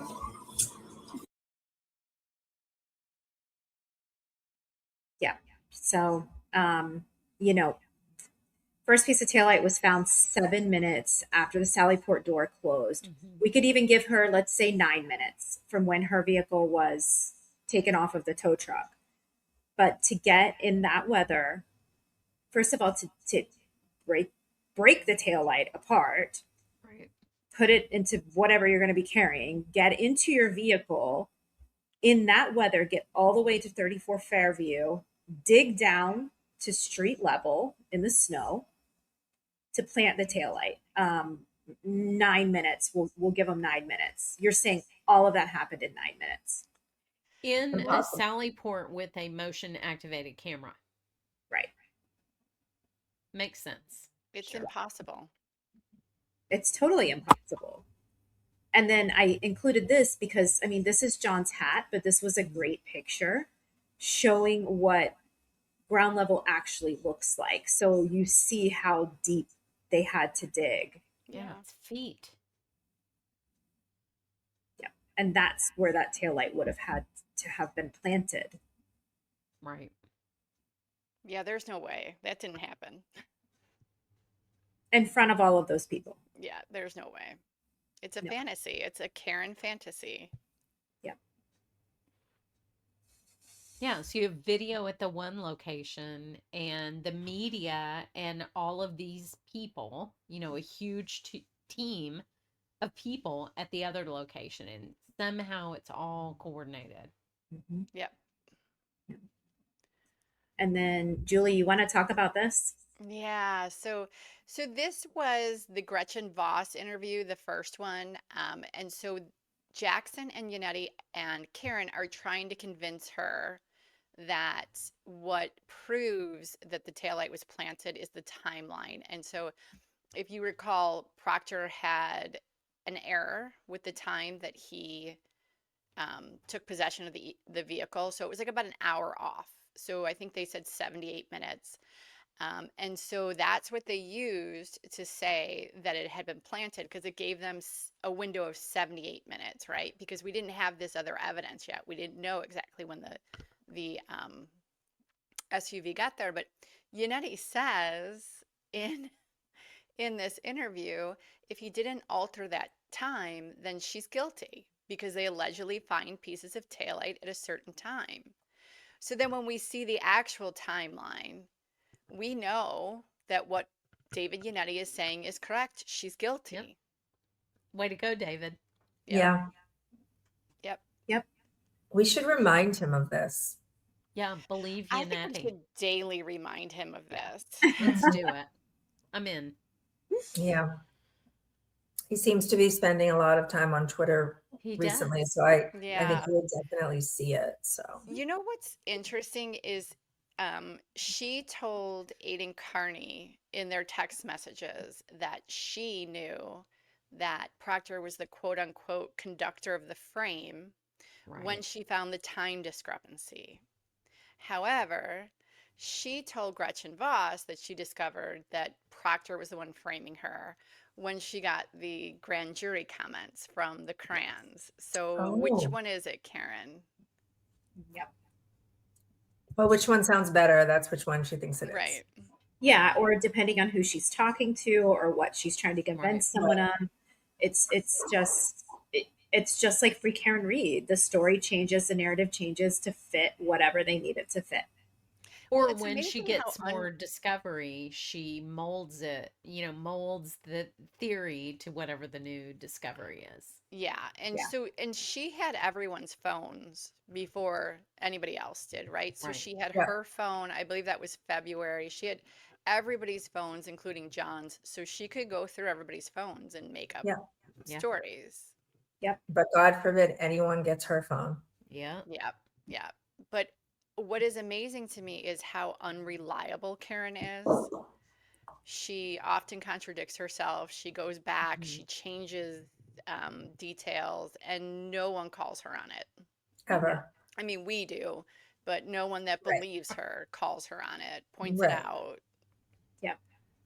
I mean, she told y'all in 2023 that she knew exactly who killed John O'Keefe. And then 3 years later, she tells you they have no idea who did it.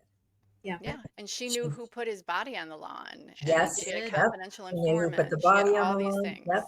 Yep. Yeah.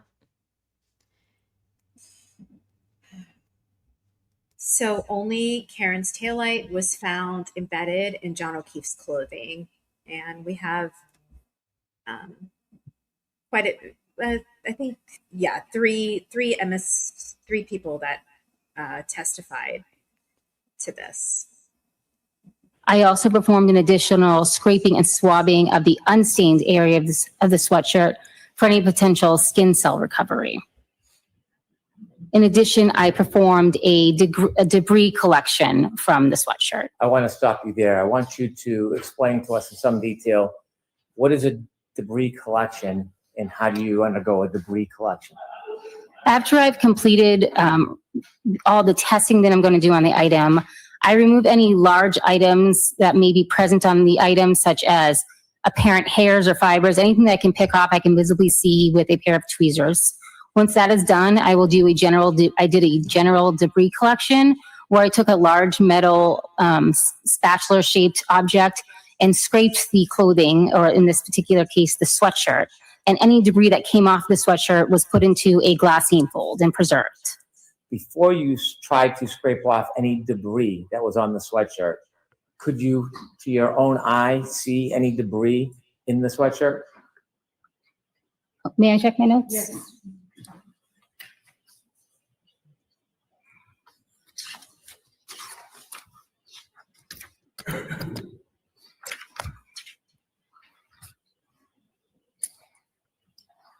In this particular case, I did pick off a couple of pieces of what I termed black debris. I made no additional analysis of that item.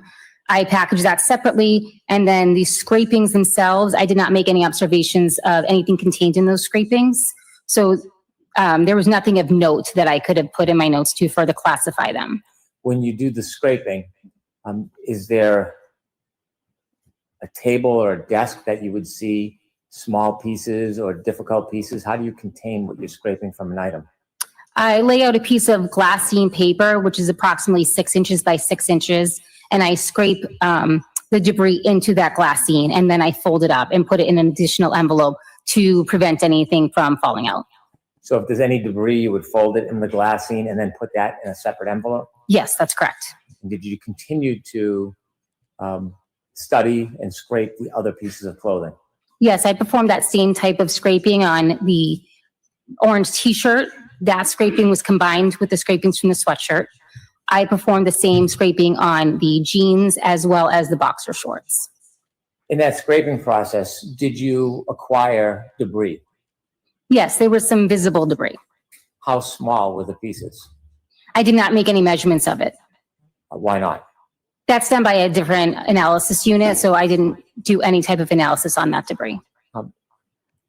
How small or large were the pieces of debris that you scraped from the clothing? I did not take any measurements of them. How did you store the debris that you scraped from the clothing? It was put into a glassine fold, given a separate item number, and then put into a larger glassine fold so that it could be tracked throughout the laboratory. Do you have that item number? Yes, I do. So the debris from the sweatshirt and t-shirt was item 7-18.18. I'm going to ask you one more time for that number. 7-18.18. And that's the debris that you scraped from the shirt and the sweatshirt. Correct. Did you do any debris scrapings from the pants? Yes, I did. Was any debris produced from the pants? Yes. Was it similarly packaged? Yes, that's correct. Was there a different item number given for the pants? I love her. She's she's so smart and well-spoken. And they tried to smear her Yeah. pre-trial before the first trial. Just terrible. Yeah, just like they did everybody. Yep. And the It's conversation around this photograph where they're all pretending that this, even though you can see the individual threads of his shirt, they're trying to pretend that this is not like very tiny pieces of taillight that were embedded in the shirt is just relentless. Michael Proctor would have had to sit there for a month to get those threads into those pieces. Yeah. It's absolutely, it's utter insanity. Those are the threads of his clothing. Like, what is wrong with you people? And it's not just that, it's the threads, it's the taillight. You could see asphalt, right? You Pebbles. can see dirt. I mean, it's a microscopic view. Yes. And for anyone that doesn't understand what that means, free Karen Reed, that means it's under a microscope. So, you know, this is like what it looked like probably to the naked eye, right? Yeah. Yep. Right. This is like in the glassine that she's talking about. And then Yep. this is under the microscope. So he would also have to have had the thought like, oh, let me get some dirt and asphalt to put in with this. It's, you know what I mean? Like, And with my tiny tweezers, my like surgical little tweezers to insert it. He's into the really, fabric. he's got some talent there. Yeah. Mm-hmm. Yeah. As well as time travel. I mean, it's so damning. It's just so damning. I don't know if I've ever seen this much evidence in a trial that I've watched. I know. Like, It's even, you think about like Alec Murdaugh, right? Where you I mean, we talk about his case all the time, right? That he had so much evidence against him. But then when I see something like this, I'm like, like, did all these people really have, like, this is unbelievable. I've never seen this much evidence. Well, remember when Big Case Mike was on our show and Yes. he said to us, when I watched Donna Adelson's trial, I thought there was much less evidence against, like, you know, this kind of weighty evidence against Donna Adelson than there was Karen Reed. Like, the difference was Because there's a lot of like speculation, right? That you have circumstantial. to evidence, circumstantial. yeah. But like, this is like, I've just never seen this much.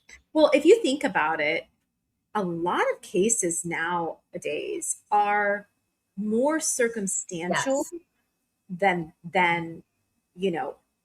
having all of this evidence. Like there is Most a lot of are. people, right, that have been convicted on circumstantial evidence because it's also very damning. She has not only circumstantial evidence against her, she also has physical evidence, digital evidence. She has That's what I mean. Like so you just much. don't see it. You don't see it like this. Yeah. Yeah.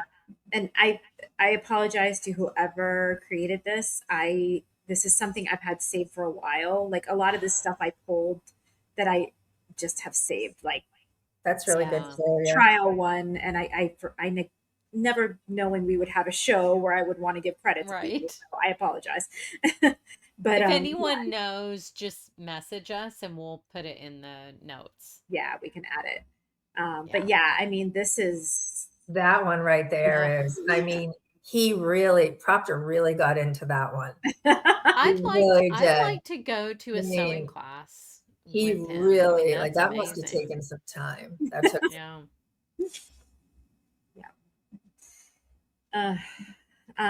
So okay, yeah, let's move on to the next person at MSP Crime Lab, and she's going to talk about the measurements. And what did you find contained within that debris from John O'Keefe's clothing? So it was 5 different items. So it was debris collected from, labeled as coming from the clothing. There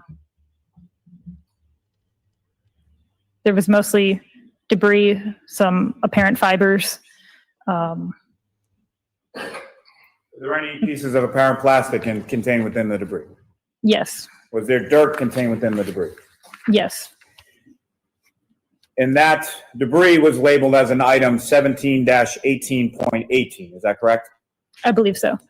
And what is it that you did with the debris from the gray long sleeve shirt and the orange t-shirt? So those were all packaged in like glassine folds. And I looked through it and documented it. When you say you documented it, did you look at it under a microscope? Yes. So you did an examination under a microscope, is that correct? Yes. And did you measure some of those items contained within the debris? Yes. Specifically, did you measure items of apparent clear plastic contained within the debris? Yes. And what did you measure those items to be?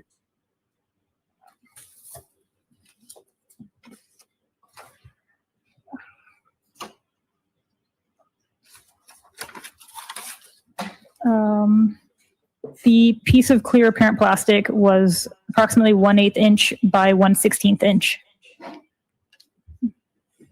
And once you had conducted your preliminary analysis of those items, where did those items go?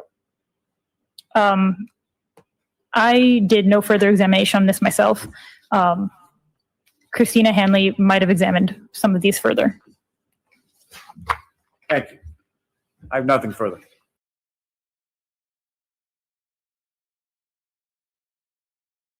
And based on those examinations, starting with the clear plastic material that you observed, what, if any, conclusions did you come to with reference to comparison of the clear plastic material to the taillight housing?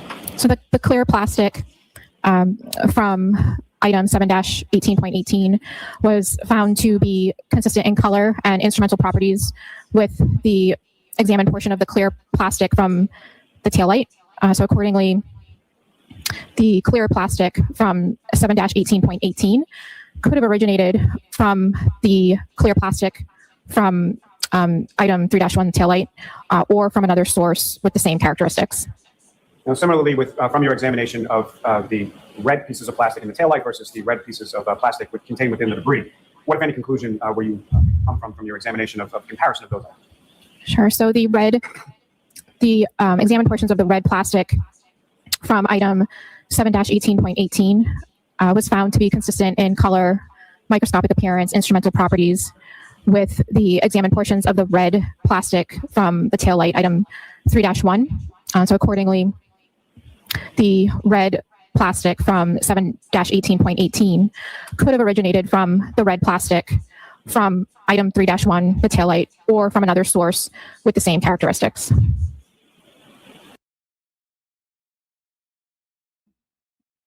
So that's it on that one.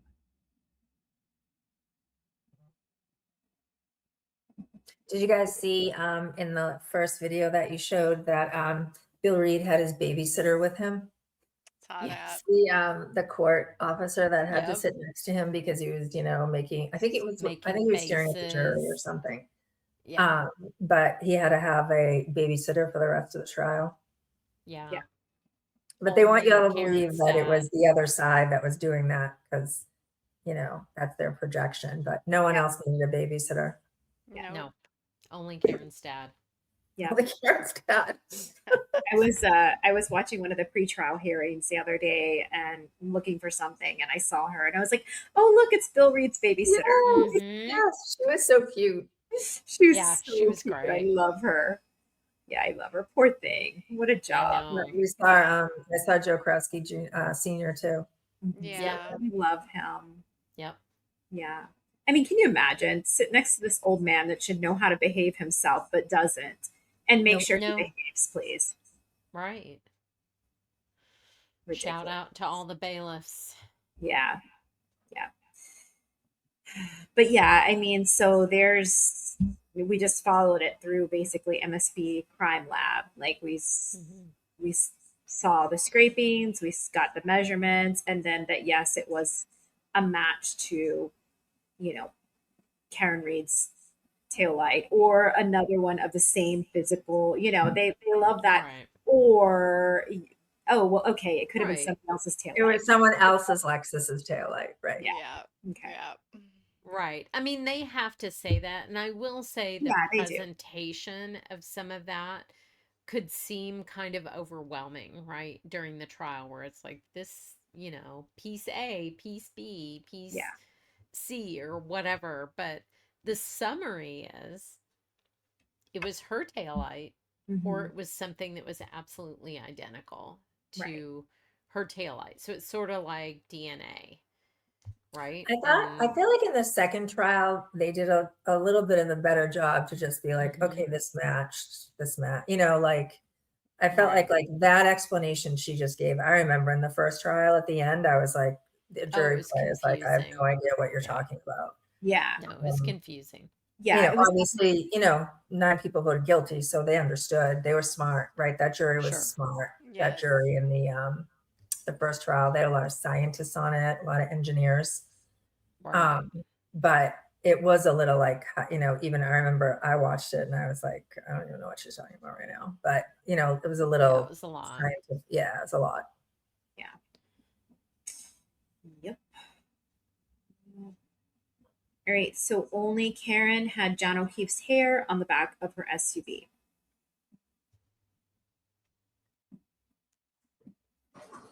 There's a letter on the sticker, I believe it's A, that denotes that there's something there that I was going to collect.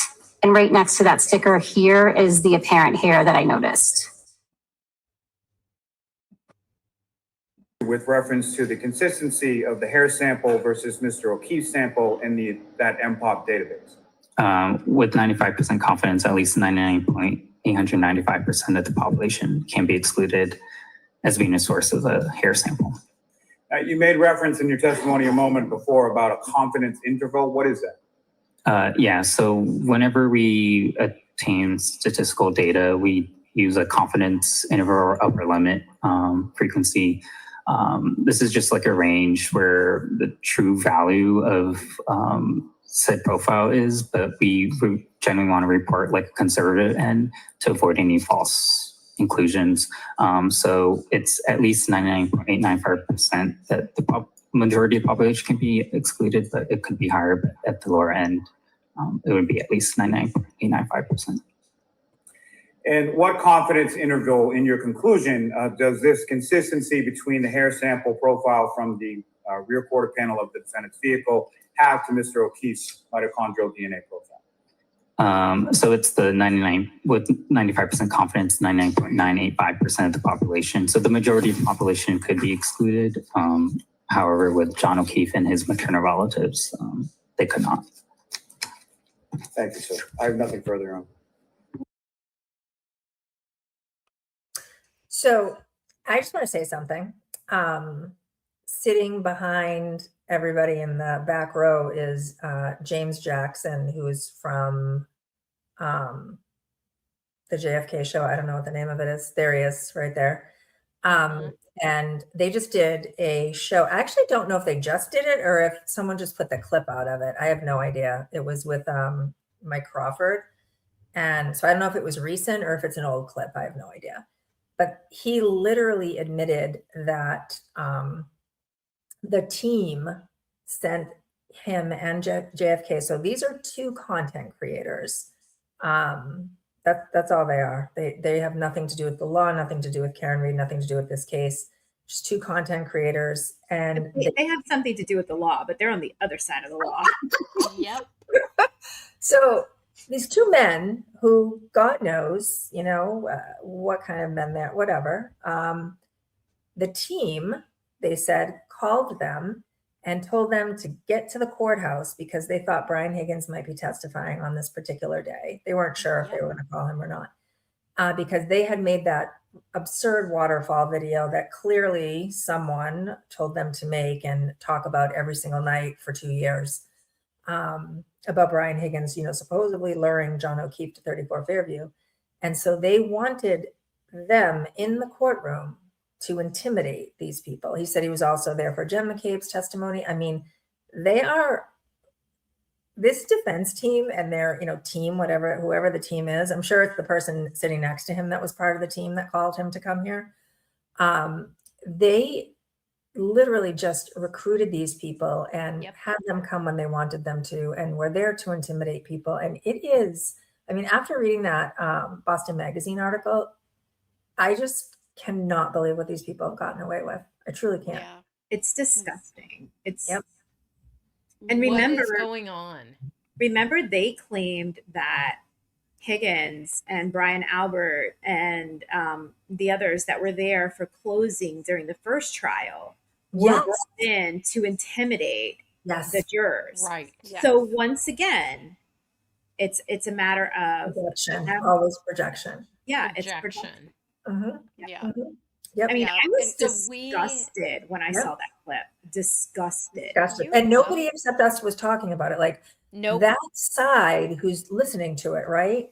And they're watching them and they're their fans and they are telling them that the team called us and told us we had to get, like, you guys think that's normal? That's not normal.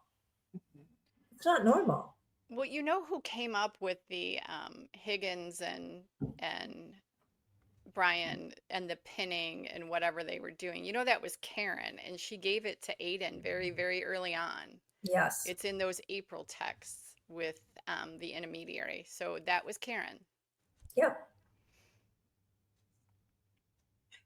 It's sickening. I mean, it's truly sickening. And I mean, and this is just such great stuff. And they also just recruited the most stupid people, right? Who tell everybody everything. Because do you think that's not going to come up in a deposition now?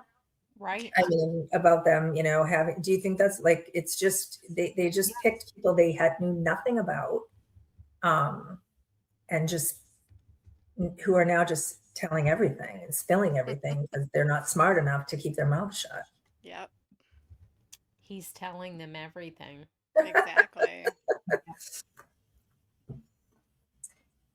So then the next thing is only Karen had John O'Keefe's DNA on the broken taillight housing of her SUV. And we have the testimony for that.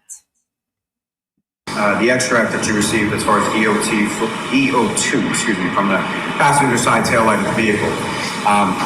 What, if anything, were you able to determine based on your analysis and STR processing of that?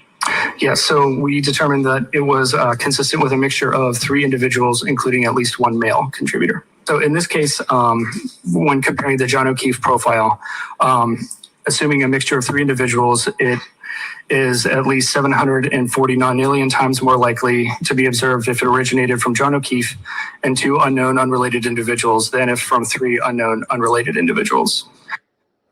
The mitochondrial DNA profile that was obtained from the sample, the hair sample, was consistent with the mitochondrial DNA profile obtained from John O'Keefe. So therefore, John O'Keefe cannot be excluded as a possible contributor of that hair.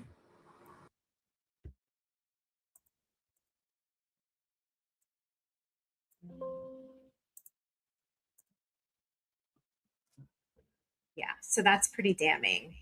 Yes, very and, damning. And I mean, again, remember, they wanted to discount that and say, you know, I don't know. I don't even know how you discount that, but they did. They figured out their ways. Well, I think that, you know, they just kept saying it was so ridiculous that it was one piece of hair, right, that stuck on it, which is crazy. But if you saw her car when it pulled into the Sally Port, that it was covered in ice. Yes. So I don't think it's crazy at all that it ended up on there. But I think the most important point to make is that if Michael Proctor or Yuri Buchanan put that hair on the car, there would be a hell of a lot more hair on that car. They could have, sure. I mean, they could have put his blood on the back of the car. Yeah, I mean, they had the blood in the Solo cups. Exactly. Like that you guys think that they did not do that and they were framing this woman. All they had to do was just smear his blood on the back, put a bunch of hair on the back of the car. It's over. Yeah. Yeah. So I'm not going to say who did this because I don't know. It's his story to tell and not mine. But somebody tested this, right? During somebody in Massachusetts during the winter. Tested, put a single hair on their vehicle. I didn't know this. And drove, I think it was 30 plus miles, they told me. It was a message that I got. And it was during like a storm, you know, ice all over the car, whatever. And the hair stayed. Stop and it. The funniest part is that they messaged Benny Politano from Court TV and told him, hey, like sent their test to Benny saying like, hey, guess what? That is so wild. I mean, I believe it. Yeah. I drive a long distance several times a year, as you all know. And I had a mule deer come out and run into my car at the beginning of this long drive. I then drove 11 hours on an interstate at 75 miles per hour to get back home. And when I pulled up, it was a rental car. When I pulled up to Enterprise, and I have photos of this, there is mule deer hair all over the front of my car where the deer hit my car. Wow. So I do not understand why people don't get it. And this was not in snow. This was just like normal weather conditions, 11 hours. Mm-hmm. And I showed the Enterprise people, here's the deer hair on my car. Yeah. Yeah. I mean, yeah, clearly. Yep. It's the impact, you know, the speed that you impact an animal or, you know, unfortunately in this case, a person, and it hits that metal and it sticks there. And then the ice just sealed the deal. But yeah, to think that this is unusual is ridiculous. That's somebody that's never hit a deer, you know, anything. Yeah.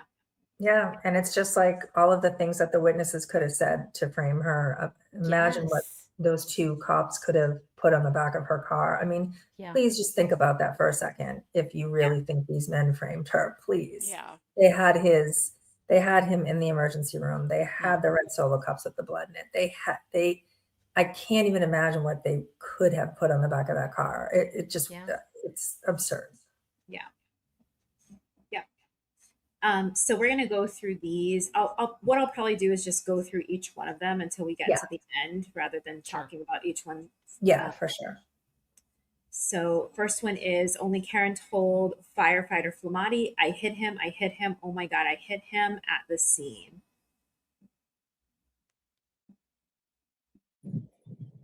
And as far as your conversation with Ms. Reed, what kind of questions did you ask in regard to the demographics?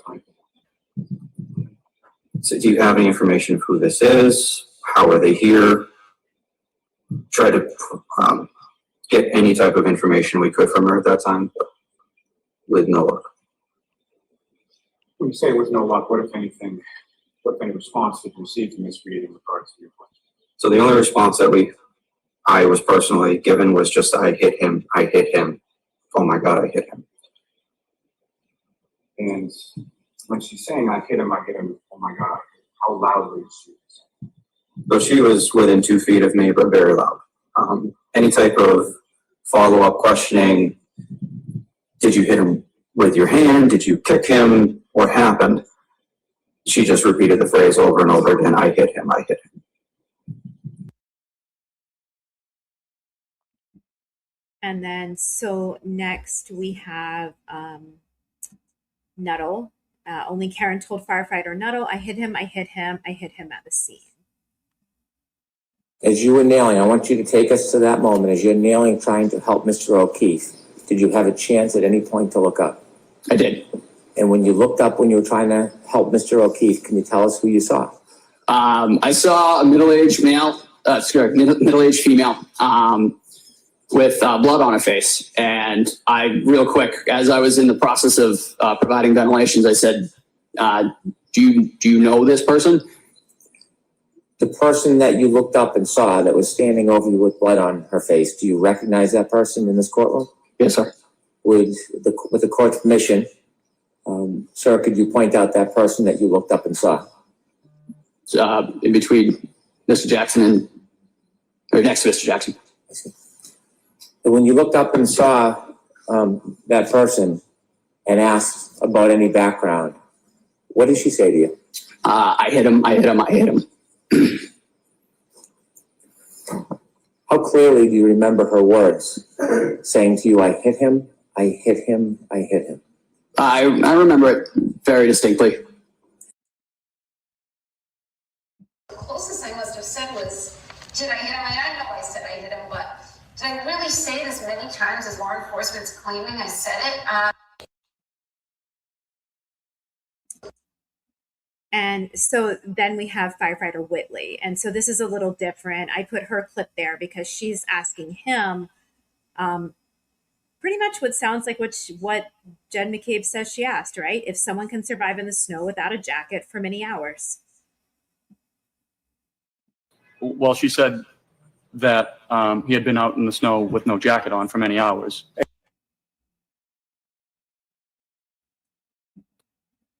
And then this is just, I added this just because this is kind of funny. This was another Hank snarky moment. You said that you live near Kerry Roberts?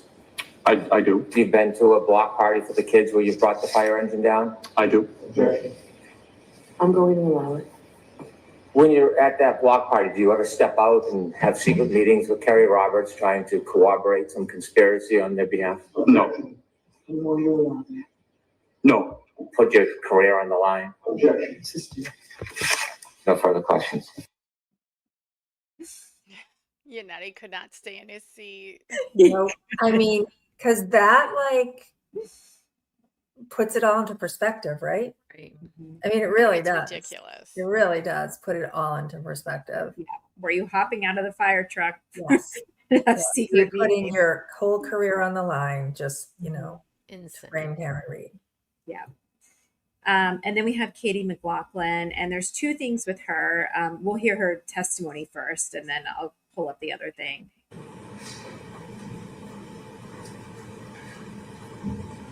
Stop, please. Is that you, ma'am, in the yellow? Yes. Okay, continue, please.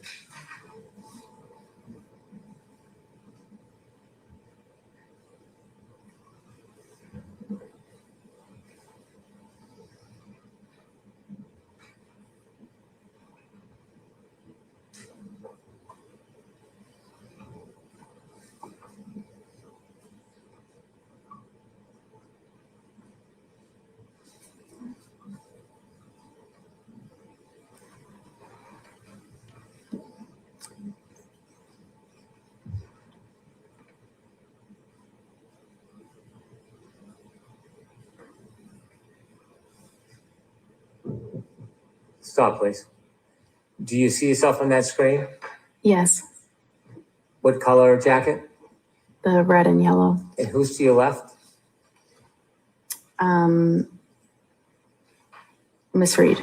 And across from you, with the blue or black jacket with the hood. You know who that is at this time?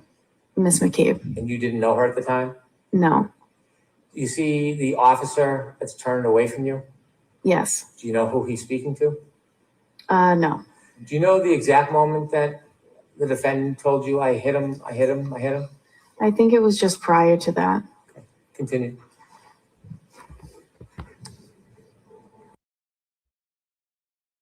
So I included this as well. This was part of the probable cause affidavit. And this is Katie McLaughlin's testimony, or her, where she says that Karen told her, I hit him, I hit him, I hit him.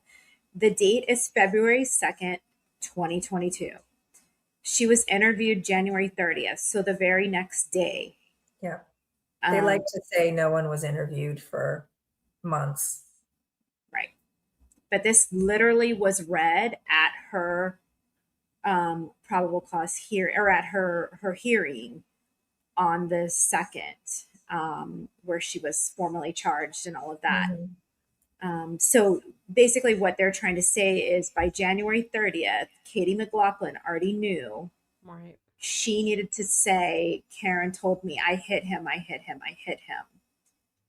Along with firefighter Nutto, Amati, and Whitley saying the thing about, because they're all in on it, right? Like I'm keeping count. I'm already at 15 people that are involved, and we're not even at any of the witnesses. A day later. I mean, it's insanity. And, you know, not to get too deep into it, but as y'all know, all the people that Ginny just showed us have all been victims of harassment and just abuse since this trial. I mean, there have been, and this is a fact, they've been in restaurants, people have called them murderers, people have shunned them, they have been put through utter hell, and they save people for a living. They tried to save John O'Keefe. It is just, it's despicable what has been done to these people. And Katie was abused on the stand. Oh, I mean, I remember she was abused, and so was Jackson when I think it was Jackson at Nutto, I think, or whoever. I mean, really, and then Flamati didn't testify in the second one, but they all went at them. I mean, when have you ever seen that with like the EMS and the first responders? First responders. I mean, think about that, you guys. When have you ever seen that? Never. Literally blaming them, accusing them of lying, basically, right? Because they're calling them liars, you know, when they're cross-examining them, and all these people bought it, and then they're all against the firefighters, and they're all against EMS, and they're all against the cops, and it's just like, how did this happen? First responder. You show up to a scene as a first responder, and then you're answering questions about your bathing suit. Yeah. Yeah. And in a hot tub. Right. Yeah. It's really, you know, I'm so glad that article came out because it really showed, and, you know, hopefully this show will too. I mean, it is just, it's terrible. Yep.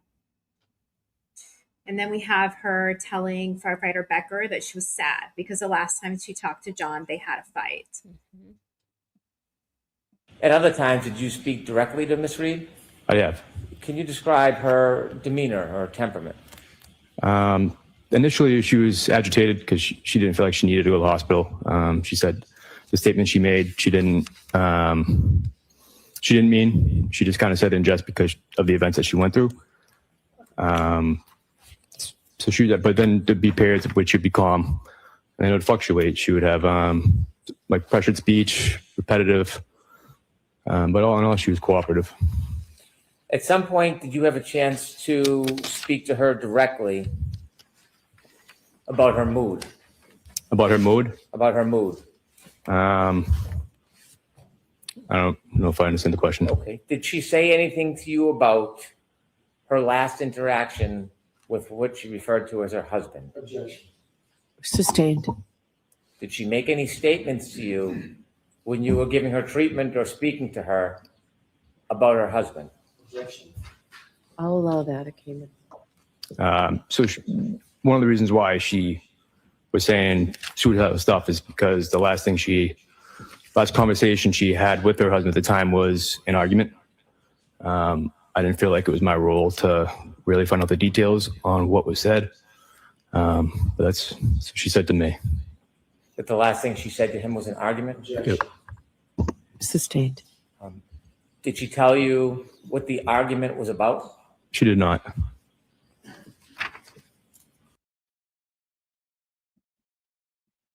Yeah. So I wanted to include, I clipped that a little longer just because I wanted to include where he talked about the repetitive statements. Yeah. Because that sounds just like what Jen and Carrie were saying, right? Yes. And also Yeah. Kaylee, she kept like, or I'm sorry, Matt, she kept like Repeating. saying their names over and over and over and over again. And it apparently like she was doing the same thing with the first responders. Right. Right. That's a good point. Yeah. I think another quick good point too is just, I think it's sad how nervous they all are when they're testifying. You can see it and you can hear it. It makes me like sick to my stomach when I watch it. Especially like Nuttall and Katie and even the last guy, I can't remember his name, that just testified. They know what's coming for them after, right? They know what's coming. They know a blog is coming as soon as they walk out. They know that for the next, until someone else gets up on the stand, they're going to be just shit all over. Their families are going to be up on there, where they live, what they do, everything. And it's just so sad. On top of the PTSD of what they go through as first responders, like being with people in their final moments, being in these stressful situations, to have this added pressure is so, it's awful. Yeah. As if that's not bad enough. Right. And for her to do that to the men who tried to save him. I know. The person she was just dating. I know. I mean, it's just so gross. It's so gross. So then we have only Karen, while still at the hospital, told her father that she struck something. We have a couple things on this. She felt she struck something. She said, Dad, I think I struck something. I said, what do you mean? All right, this was in the hospital. All right, she says, I remember, all right, backing up and hitting something. I mean, what? Wow. Like, what? Yep. And then this is the full, so when Boston 25 aired that, they did not air everything that Bill said. This was the full statement that was in print on Boston 25. So Bill added that Karen told him, I remember backing up and hitting something, but I can't say what it was. Bill said at that point, Karen was frantic. So they didn't include that part. Yeah. That's very damning. It's really, really damning. Yeah. Why would you be frantic if like you thought you just hit John's car or a mailbox or like anything like that, And then why would he say, I think I backed up and hit something if you didn't have knowledge about the crime? Yeah, I mean, why at that moment? Why at that moment Right. are you telling your dad that you hit something? Like when you find out John is dead, you're telling him you hit something. In reverse, which is exactly what the car said. Right. Yep. And then this was just something that was in a filing, saying that her first discussion with him was not at the hospital. They actually had a almost 4-minute phone call around 6:32. So, I just included this just to show the other phone calls that she had made to her parents and that they actually did have a full conversation around 6:32. Right. He made it a point to say this was in the hospital. Right. First Was time it? they talked. Yeah. But was it? Right. Maybe it was, It but maybe it wasn't. wasn't. Right. Maybe it wasn't. Yeah, it's so Right, bizarre that she'd right. be calling her mother at 1:14 a.m. It is. I would never call my mother at 1:14 a.m. She'd No. kill me. And it's kind of weird he even said in the hospital, don't you think? Like, Yeah, why did he put that in It there? is. Yeah. He made it that's what's weird. Yeah. It It's was in made the it hospital, a okay? hospital. Okay. It was in the hospital where she slithered off the Okay. bed.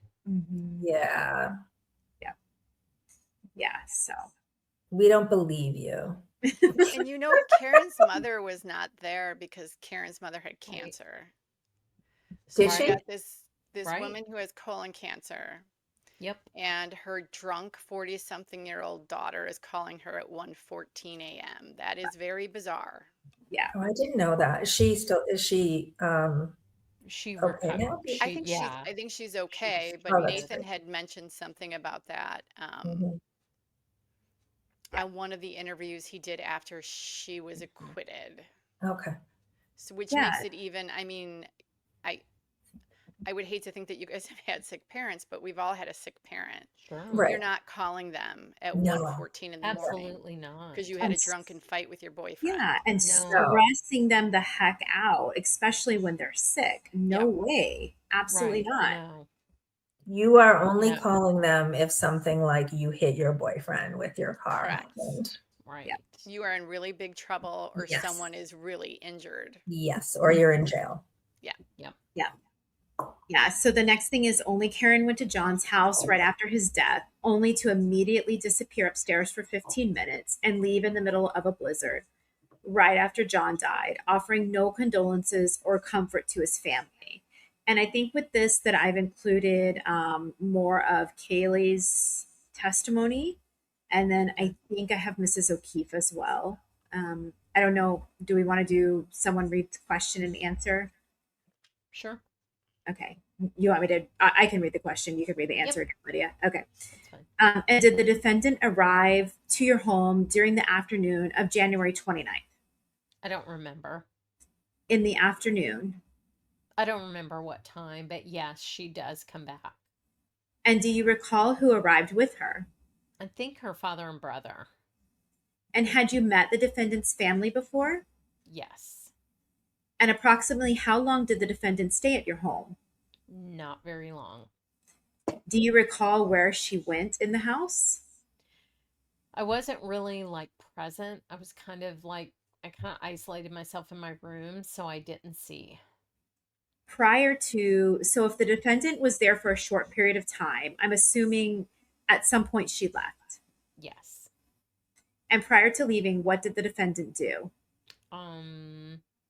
Did she make any statements to you or your grandfather? Yes. What was that statement? She just said to me and my grandmother that she felt like she was living in a nightmare. It was the defendant herself who was living in a nightmare? And then we have Yannetti Objection. Sustained. And did the defendant say anything else to you? I don't think so, no. Did she say anything to your grandfather? Not other than that statement? Yeah. And while at your home, did any member of the defendant's family say anything to you? Not to me. And following her departure from your house, or the afternoon of on the afternoon of January 29, 2022, has the defendant ever contacted you or your brother Patrick? And so I included the sidebar here because this was not reported on, but this is actually a really good point, even though Yannetti is arguing it. So he objects after that question by Laura. And his point is that there was a no contact. Right. There was a no contact order, right? So she was under a court order not to contact Kaylee. So that's why he's objecting. But Laura's point here is really good. She says, and ultimately Canoni did not allow this, but it's a good point. It's not improper. She's telling him it's not an improper question. The court order wasn't set up to at least 72 hours after the defendant made no effort to go back to the house to see the children or to contact them to email. There was no stay away condition. At that time, she was not charged until days after the incident or after that. There was no further communication. That's huge. That's I can't believe she didn't allow that. I can't believe it. No. 3 days. 3 days. Yeah. After she told us that she had to go back there to see the children. Right. Then she goes 3 days. radio silent. Come on. Yeah. She doesn't even check on them. I mean, they lived with John alone. She didn't Right. even wonder who they were staying with now. Did they Right. need Yeah. someone to stay? Did she have to stay there? Like, she just, first of all, going in there and saying, I feel like I'm living a nightmare to his Right. family It's all is about insane. her. And then to not even wonder who's going to stay with the kids tonight. Right, right. Who's staying with them? Yeah. Yep. And 3 days before a no contact order, and she never tried to contact, not even the kids, but Paul, Erin, Nope. Nope. Mr. and Mrs. O'Keefe. Nope. I mean, if that doesn't tell you a guilty conscience, I don't know what does. Yeah. And I can't believe, I mean, I get it, but I don't. Like, this is huge. I mean, this should have been allowed. Yep. It's frustrating that it wasn't. I mean, all they had to do was explain it was, I mean, Yeah. that's 3 days. Yeah, explain the days. timing. Explain the 3 timing. days. Yeah. And then here's Mrs. O'Keefe.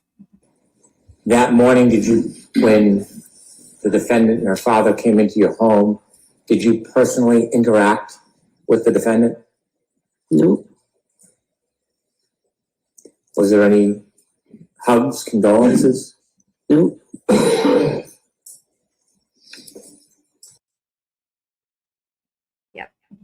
Yep. Nothing. She didn't even if you had done nothing, wouldn't you want to stay with his family and try to figure out what the heck happened to him? Yep. No one, you would never leave. You would No. not leave unless you Right. did something wrong. I don't care what anyone says. No. You would never. Why would you feel like you had to get out of there? Why would you? And don't say, "Oh, they thought I did some." Stop. Or Like, I You know was what? in Even more so, if someone thought you did something, yes. wouldn't you stay there to try to say, heck no, like this is what No, happened. here's what happened. Yep. Yeah. Here's where I was. This is should the be time. such a huge point to people that she left all these people and ran out of there. Yep. Yep. Yep. And so also only Karen told John's sister-in-law that afternoon that they would never speak again. Beyond sort of what happened, what, if anything else, did the defendant say to you as far as, She told me that she had to remember the bad times, which struck me as an odd comment to say, but I assumed since she was at the hospital that maybe she was medicated, but it just struck me as something odd. now, in addition to the having to remember the bad times, what, if anything else, did she say to you at that point during that phone call? She said, I don't think I'm ever going to see you guys again. And I said, of course you will. We're friends. Now, following that conversation and that day, did you ever speak with the defendant, Karen Reed, again? No.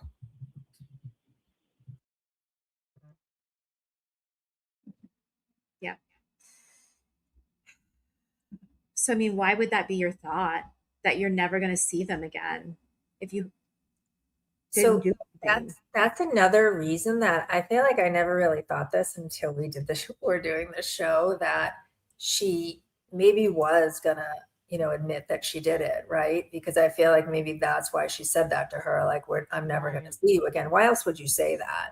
Yeah. Right. I mean, she was calling the lawyer on the ride home. Like, she ran out of Canton, ran out of that house. Like, I think that, and I could be wrong. I just feel like, and saying that to her, I'm never going to see you again. I mean, there would be only one reason why you would never see them again. I mean, what do you mean you're not going to the funeral? Like, don't you want to know when the funeral is going to be? It's Don't you want right. to plan it?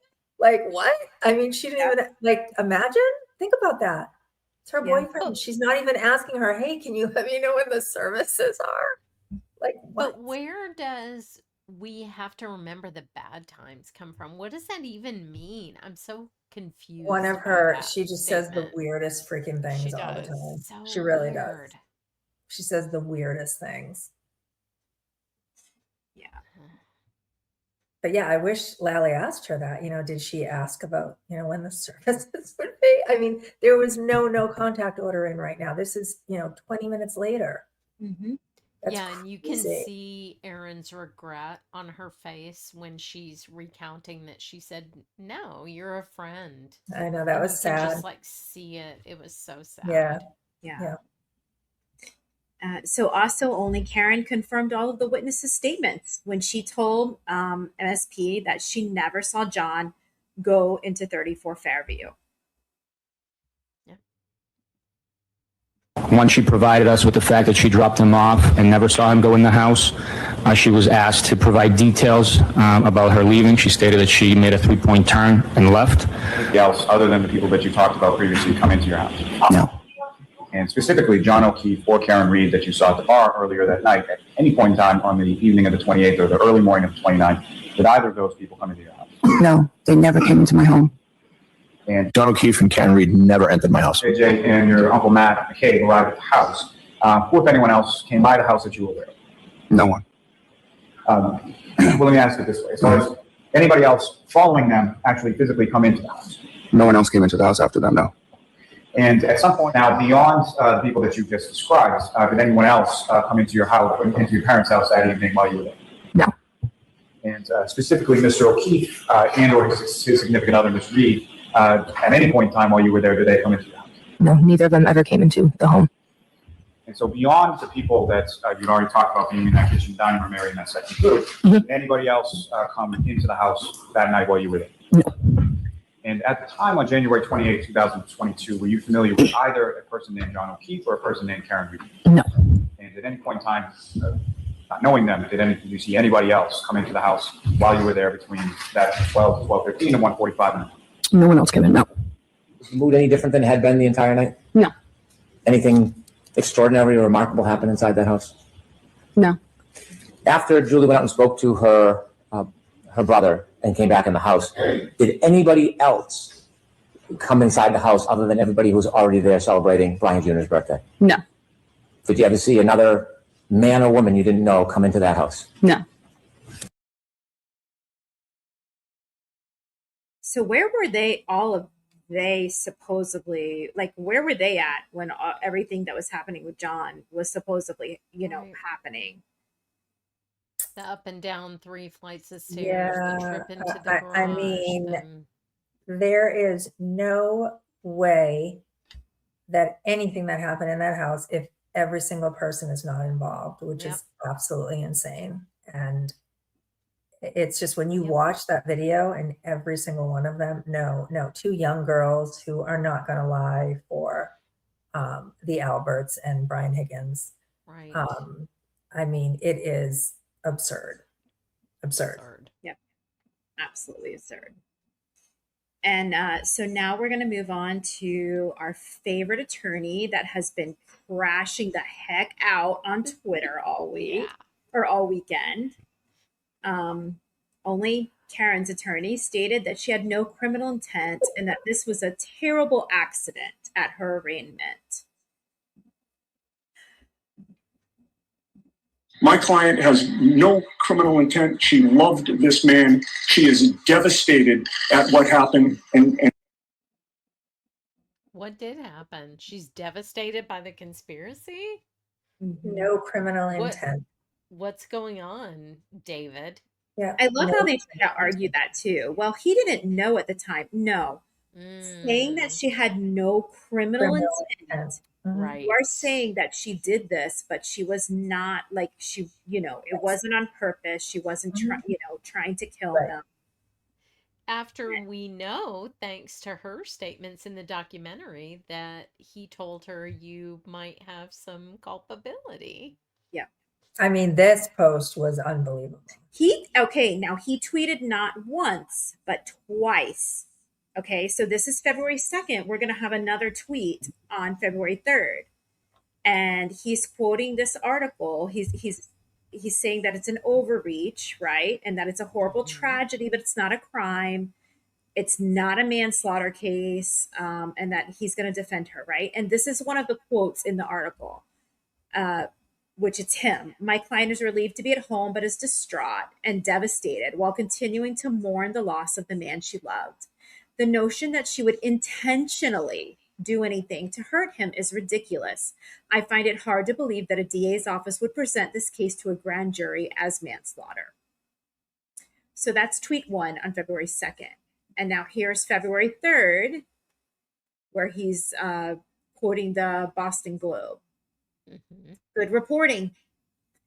And this says, his quote is, "I'm disappointed in the rush to judgment against my client. My client has no criminal intent. She loved this man. She is devastated." So let me understand this. That first tweet that you showed was February 2nd at 6:49 p.m. Yes. So is this after the phone call with Mike Lynch? Good question. Because he said it was after the arraignment on his way home. Yep. So let me understand this, David. A man calls and says John was beaten up inside the home, and it was Brian Albert and his nephew and a federal agent or an ATF agent, whatever he said. David claims he says.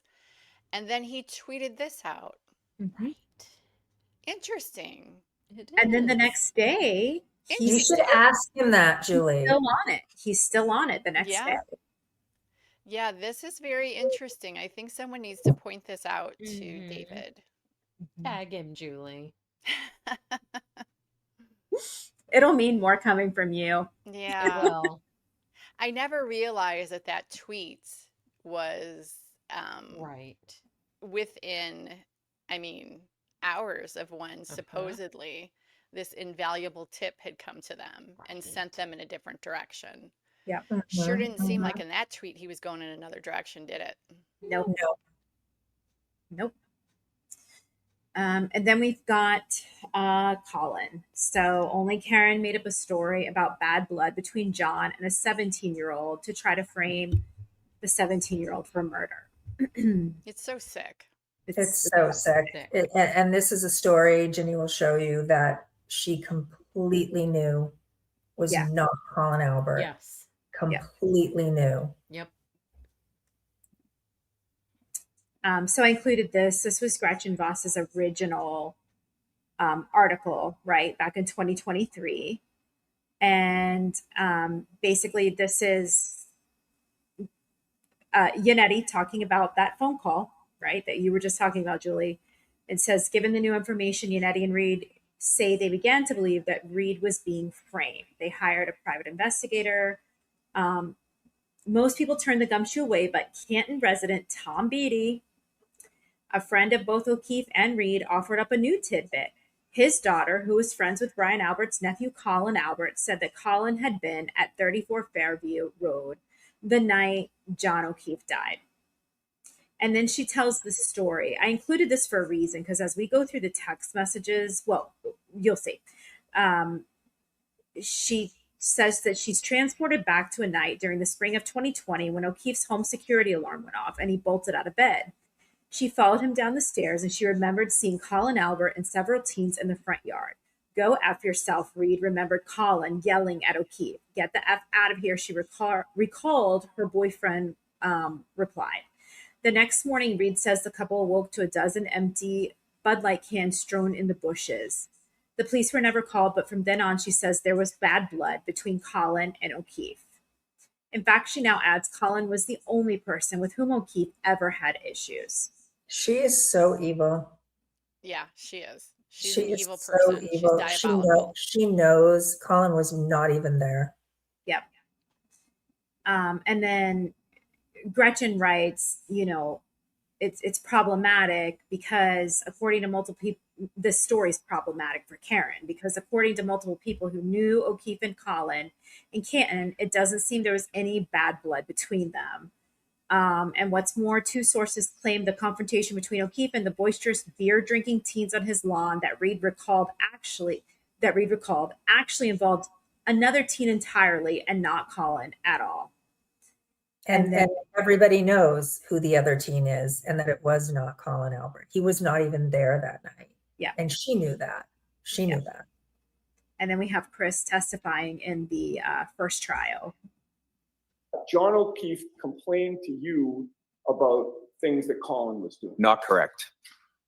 He would tell you that Colin used to throw beer cans or beer bottles in his bushes, correct? Objection, Your Honor. That is not correct. John O'Keefe told you that Colin used to flip him off, correct? Not correct. And say F you to him. Never. Colin used to cut through his yard. Nope, that was Dylan.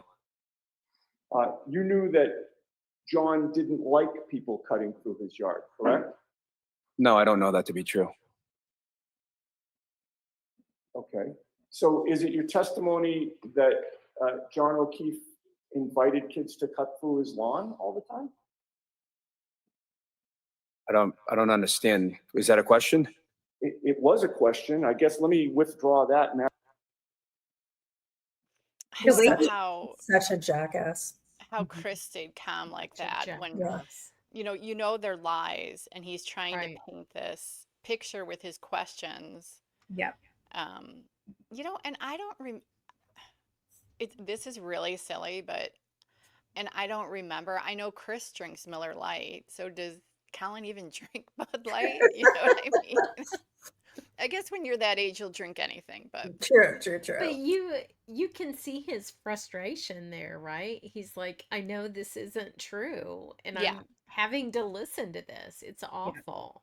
And you see the way that Yannetti twisted that when he said to him, "No, that's not true. It was Dylan." Right. You know, that walked through the lawn. Oh, so He are just you kept saying, so are you saying that John O'Keefe invited kids to, that's not what he said. That's absolutely not what he said. Nope. So frustrating. It's so gross. They're just gross. It's gross, yeah. Sir, you are so Disgusting. gross. You're so gross. And he has a son, Colin's age, right? You know, either a little bit younger or right around. So it's so. He is makes me asking him these questions about a child. He was 17 at the time. A child. Yep. Disgusting. And if any of you have ever met Colin Albert, he would. I cannot imagine that child. He's a kid. I mean, he's still a kid to me. You know. Yeah. Flipping off an adult, a Boston cop. A Boston cop saying F you. Like, he's one of the most respectful kids. To a Boston cop, his uncle's cop who he idolizes. And they were friends. And I think that's the bigger point. If there was so much tension between Colin and he was acting like that, like a little punk towards John would not be friends with Julie and Chris. Absolutely. That's not going together. Like, and let's remember who John spent his last day with having lunch. It was Chris Albert. At D&E. He would not have. He would have avoided D&E like the plague. Yep. This is Karen. Yep. And wanted to go out with them that night and wanted to meet up with them. Like that See is him again. Yes. It's so gross. Yeah. And then, so we've included these text messages, John O'Keefe to Kevin Albert, because here's where he's talking about this drug dealer. And we don't have to read all of these. But Right. It's just proof that it wasn't Colin Albert, and John knew exactly who it was. And so did Karen. Yeah. And Karen is the one that filmed this for John. Yes. Right?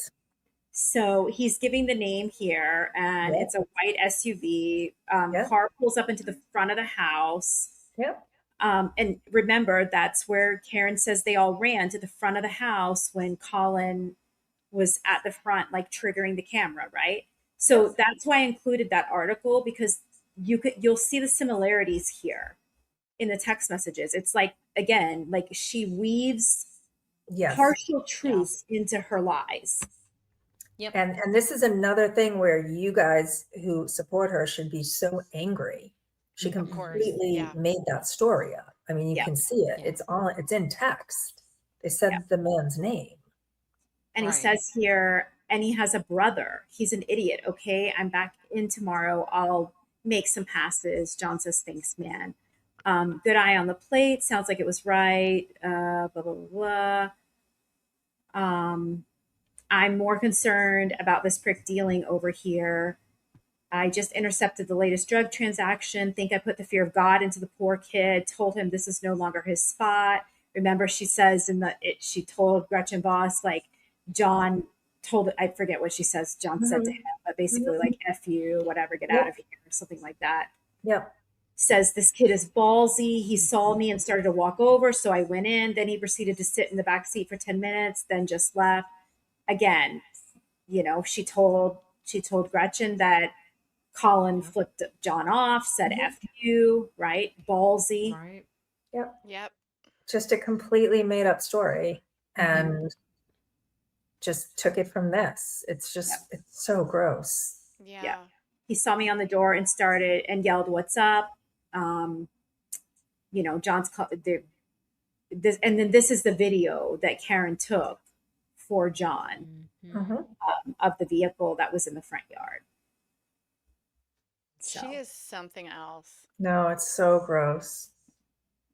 Yeah, I mean, I never really thought about that until I was pulling this together, and like I saw, you know, I was reading that those what Gretchen wrote, and then reading these texts, and I'm like, it's just so obvious she just pulled some stuff from this and like turned it into Colin. Yeah. Yes, she And did. it's just so sick. Yeah. So, I mean, even down to he's got a brother, you know, he has a brother. I don't know the age. Yeah. Like there's another brother, not sure if he's older or younger. I mean, just like Dylan and Colin. So, yeah.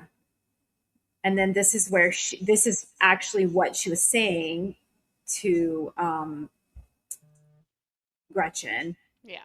And I mean, we don't have to read through all of this, but basically, like, she's, again, the exception is Colin Albert, and she's telling that story like what I just read. These are all of her words, not ours, not Gretchen's, her words. Yep, a completely made up story. Yeah, she's completely. There's something wrong in her head. Yeah.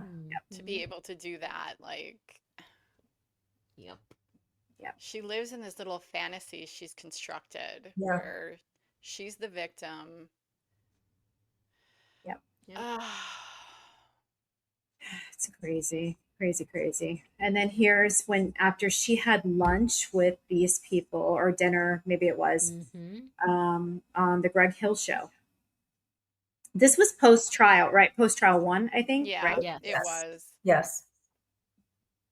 Right. And in this, I think we can say, because she was very honest with us, because a big story all over the internet is that John O'Keefe had reported Colin Albert for some drug activity before all of this happened. She said that story is completely false. Yeah. People are trying to make it more dramatic and make it seem like Colin Albert would have some type of, reason for hating John O'Keefe. She said that never happened. He did not report him for anything. No. So completely opposite what she told Gretchen, right? She made sure Gretchen believed there was a reason for John hating, or Colin hating John, and vice versa. And here she says there was no reason. Yep. Just wild.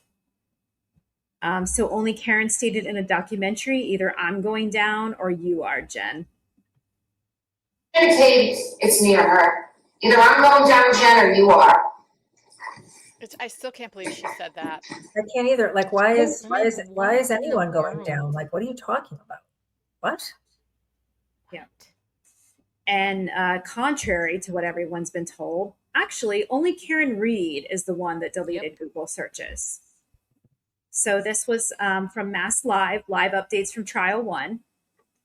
And this is Lally talking to Garino, asking if there was any data deleted from Reed's phone. And he said there were Google searches and websites deleted from her browser history, and that was found in the Celebrite report. And then Yannetti got up and asked if the extraction from Reed's phone had shown any deleted calls, which Garino said it did not, or deleted Google searches, which he said it did in the afternoon of January 29th. So why wasn't this a big hoopla? Yeah. They get so mad about false Google Yeah, searches question. being Butt deleted. dials. Mm-hmm. And she deleted them the afternoon that John died. Her Google. Yep. I mean, that should have been made a way more bigger deal. Big I time. know they can't because they're not questioning her, but even with Garino, like should have asked him a couple more times, different ways. Like that's like, what did she delete? Yeah. But the media didn't really pick it up either. I No. don't think that was No. probably on the 10 o'clock news, right? That wasn't what they let in with about the No, trial. it wasn't. It wasn't. No, I mean, I didn't go and pull the testimony, but as far as like reporting, this was the only place like I could find it was Mass Lives. They were literally live updating, like Like, you almost could live find tweeting. it? Yeah. Yep. Yeah. Yep. Right. And that's what we've talked about before, right? Like every night, I mean, I would text you guys, remember when the trial was going on? And I would say, I'm going to watch the news tonight. And, let's see if Ian Whiffin's demonstration was on showing how 227 didn't happen. Remember when he showed step by step of how it happened? Yeah. Not on the news. Barrows admitting at the end that the taillight that he saw in their driveway was the exact same taillight that's on the 8:22 a.m. dash cam, not on the news that night. I would specifically watch it. I don't watch the news at night. I would watch it to see, and they never show any of these things. It's unbelievable. Unreal. It's insane. There is much to blame. Yeah. So only Karen Reed is on version number 1,734,023 of what happened the night and who done it. And you may have, I don't know if you guys saw my tweet about this, but this is the file that I named. We know who did it, Steve. We know who did it, Steve. We know. And we know who spearheaded this cover up. You all know. And then the next one is the file that I named. We don't know, Steve. Who did it? We don't know. We don't know. We don't know. And it's not for us to know. Somebody other than Karen is responsible for the killing of John. Did you see the faces she made? Good Lord. Yes. Say it Do you again think and that watch was her a plan? face. Do you think that was a plan for them to look at each other after they Yes. said it? It is so watch. Yes. Let me It's finish so planned out. Who did it? We don't know. We don't. Look at them. It's like Melanie Little's audition tape. It is That's so, how bad it is. Like, look how So ridiculous they look. Look at her face. We don't know. It's almost like they're both gonna laugh because they know know, how preposterous So it is. bad. I was thinking about this today, like before we started. There is no way that Alan Jackson and David Yannetti are not aware that No there way. is No ample way. evidence against Karen Reed. There's There's no way. no way. And I There's was no thinking way. about, is his name Jim Griffin or is it Jim Griffith? Jim Yes, Griffin from Jim. Oh my God, I think about Jim all the time when I think of Yannetti. But I truly do believe that Jim thinks Alex is innocent I and do that it's too. his friend. I And do too. I truly do believe that. Whereas, and I think you can kind of see it with Jim. Yeah. Whereas Yes. with these two men, they're aware. They They're know. They're aware. aware. They know. I They have know, always Steve. thought Jim Griffin believed it. You can see when he talks about it. Like he believes his friend. Oh, did. I mean, he cried. He got choked Yes. up during closing Yes. statements. He cried. Yes. Yeah. Yes. Yeah. Yep. But there's no way, like she said, like Julie said, Nope. there's no way that these guys don't know. There's no Nope. way. They've told us so many times. You know what I Yes. mean? Like if this, that, then I mean, Yep. there's no way they don't know. Nope. Never heard from him again, ever. Obviously. So I thought, could I have run him over? Did he try to get me as I was leaving and I didn't know it? I mean, I've always got the music blasting. It's snowing. I got the wipers going, the heater blasting. Did he come and hit the back of my car and I hit him in the knee and he was drunk and passed out and asphyxiated or something? And then when I hired David Yannetti, I asked him those questions the night of January 29th. Like, David, what if, I don't know, what if I ran his foot over or what if I clipped him in the knee and he passed out or went to care for himself and he threw up or passed out. And David said, yeah, then you have some element of culpability. Sure. Goes to the front door of the house? Yes. Did you see him go in the house?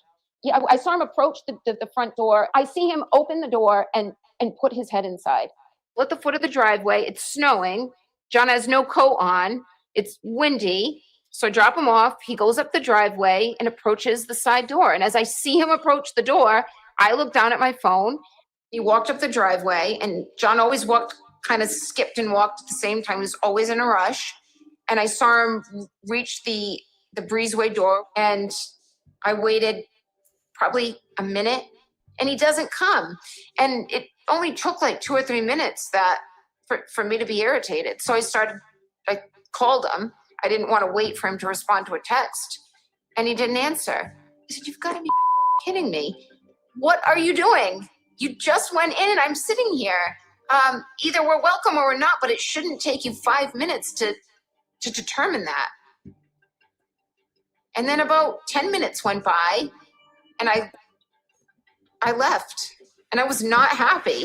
But little did I know, John was not getting my phone calls. And then that was it. The last I ever talked to him was when he got out of my car at Brian Albert's house. And I thought, did he somehow try to flag me down, which was the reaction I was hoping to garner as I slowly pulled away from the house? Did he come out and maybe trip or bend over to pick up his cell phone and I ran over his foot and then he passed out drunk? I mean, I didn't think I hit him, but could I have clipped him? Could I have tagged him in the knee and incapacitated him? He didn't look mortally wounded as far as I could see, but could I have done something that knocked him out and in drunkenness and in the cold didn't come to again? And this would have been the moment you dropped him off at the party. Yeah, would have had to have been. You know what's so interesting about her stories is Karen knows as she's telling these stories that whatever happened to John, she didn't hit him like full on. Right. Every She story knows. is about like she just kind of nudged him with the car. That's right. That's a But great then point. then she tries to say, well, if you look at the injuries on his body, there's no way you could get hit by a car and not be more injured. Well, you just told us, Karen. You just told us you didn't hit him head on. You told us that you clipped him. Yep. Clipped him, tagged him in the knee. Tagged him in the knee, he- clipped him. he- Did I run over his foot? Yeah. And then describes him throwing up or trying Yep. to sit up or whatever. But To also care for never himself, as she says. care He for did in a his care for drunkenness. himself. Like, But what? when you watch her faces, the end of that relationship that lasts Oh yeah. 2 months, 6 weeks, had to be just absolutely miserable. She had to Miserable. just run him, through the ringer Well, every I mean, we day. saw the Like, text messages, remember, from that day? I mean, nonstop. ugh. Oh yeah. Nightmare. Ugh. But also she says, could I have run him over? And I'm just like, as a human being saying, I've never in my life wondered if I ran someone over. Never. No. I Never. think you would know. You know when you run over a squirrel, you know what I mean? Yes. It's really Yeah. tiny. Oh So God. I think she's well aware if she clipped him or not. yes. Yes. Yep. So this could have been, I mean, we've had shows on this, an entire shows. Right. On this. So I didn't include a ton on this, but Yes. but only Karen conspired with Aiden Carney to go after witnesses and their families. Yep. And we have a few things on that. It's impossible for me to have any sympathy for any of these witnesses. Definitionally, is it harassing witnesses? Yes, they're witnesses against me in my prosecution. So And then we- definitionally, it is harassment. Yeah. Mm-hmm. Yep. And we have the wiretapped call, thanks to Aiden Carney. Thank you, Aiden. Yeah, thanks, Aiden. Thanks. Not married. Now you're taking to Twitter. Like, do you really think I need Adam Deitch is still a sitting U.S. attorney. Do you think I really need you tweeting about my private conversations with Deitch and the lawyers' comment? You know that's not doing me any fucking favors. I really don't need federal attorneys knowing that I've leaked stuff to you, and now you're showing it off. Leaked what to you? You said the investigation's over. It was. Do you understand? Like, I've reported what you told me. Why didn't you report it sooner? I did report it sooner, Karen. Maybe you missed it. Maybe you missed it. I reported it months ago. And so what Alan said yesterday directly contradicted what I reported. As a person who's... Listen to what Alan said yesterday. Alan said yesterday, we have not heard from the U.S. Attorney's Office. And I never told you the U.S. Attorney's told us it was closed. You told me, I know what you told me on the phone. You told me that you guys had spoken with Adam Deitch and that he had told you, confirmed, that the investigation was over. That's what you told me. Wow. Oops. Adam Deitch. Goodness gracious. Yep. So them conspiring against witnesses, right? Yep. Are conspiring together. And then we have, again, I mean, we've had entire shows on this, but here's some of their signal messages. Karen's messages to Aiden, asking, for him to send photos of the cameras from Brian's in Norwood. Can we post someone outside of Moakley on Thursday? And I mean, I think one of the biggest ones is, right there, look at what you've done to their reputations and to my jury pool. Chris's business is the next casualty. Yep. I mean, I don't know. What else more do you need to know? It still makes me sick to think of Karen and her father standing in her driveway, watching that video of Aiden outside D&E. That makes me sick to my stomach. Yep. I know. I know. And they're all shocked that a judge is denying all of these harassment orders. I mean, she's so happy. I know. That she has literally, their lives are spinning and she's the reason and Aiden is the reason. And she's so happy that that they don't know what to do because of what her and Aiden have done to them. I mean, a murder defendant sending to a blogger, we need surveillance? Surveillance? Like what? Surveillance. Surveillance? I know how to say that. They need surveillance? Like what? Yep. And then it wasn't only her, right? It was also her attorneys. We have David Yannetti. Oh, here you are, sir. Yeah. The rabid gorilla from Twitter this weekend. This text where he's concerned about him not being able to contact the witnesses. Yeah. Listen, I don't know how much worse it could be. That is burying. That's a burying text. You just buried yourself. Yep. Because why would Aiden Carney need to be contacting the witnesses, David? Why? Yeah. There's no reason. Absolutely none. Yep. I mean, I can't wait till he's deposed in the defamation case because obviously he's going to be. His name is all over the attorney's filings. I have so many questions. I wish you could do it. But I mean, I would love for them to play some of his absolute harassment and defamation against them and then say, what did you mean by this text that you are worried that he will not be able to contact? I mean, there is no explanation for that. No. And Zero. you know that he has no composure. None. Right? We saw it in court too. Clearly. The second he feels like someone's questioning his character, he loses his mind. So he's going to have a rough go of it. Yep. Yeah. And we only have a few more left, but this is only Karen ended up having the very people she relied on to prove her conspiracy theories say nah. So this is regarding the 2:27 a.m., right? The FBI, the very people that Karen tried to or got involved. This was a footnote in the reply to Aiden's motion to dismiss. Yep. That the Regional Computer Forensics Lab concluded that the Google search occurred at 6:24, just as Jen has said all along. And also that Reed, Carney, and of course, by proxy, their attorney, her attorneys had this information. They had this report and they chose to ignore it. But at this point, Levy, Deech, Chow, they all should have known that the story was bullshit as soon as they got this back. Yeah. So I would love to know the date on this report. Yeah, me too. Yep. I mean, I think they knew it was bullshit for quite a bit, but I honestly think they didn't care, and they were just like her attorneys, and Yeah. the corruption is not where they are trying to make us believe it is. No, it's disgusting. I mean, the federal government did this forensic review. The federal government. The federal government also continued to allow this to happen to these witnesses, and and didn't protect them, didn't do anything, no matter how many people begged them for help. Right. And we know now from Gretchen Voss's article that they were begging the federal government for help. Yeah. And including oh my gosh, why did her name just slip my mind? Helena. Yeah. I mean, that story was so sad. It was so sad.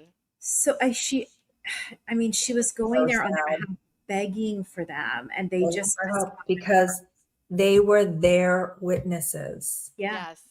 They were their witnesses who they're supposed to protect, and yet they're almost the reason that this was done to them. Yeah. Yep. They are the reason. Yep. They're the reason it was allowed to continue for so long, and it's such a level that it did. Yep.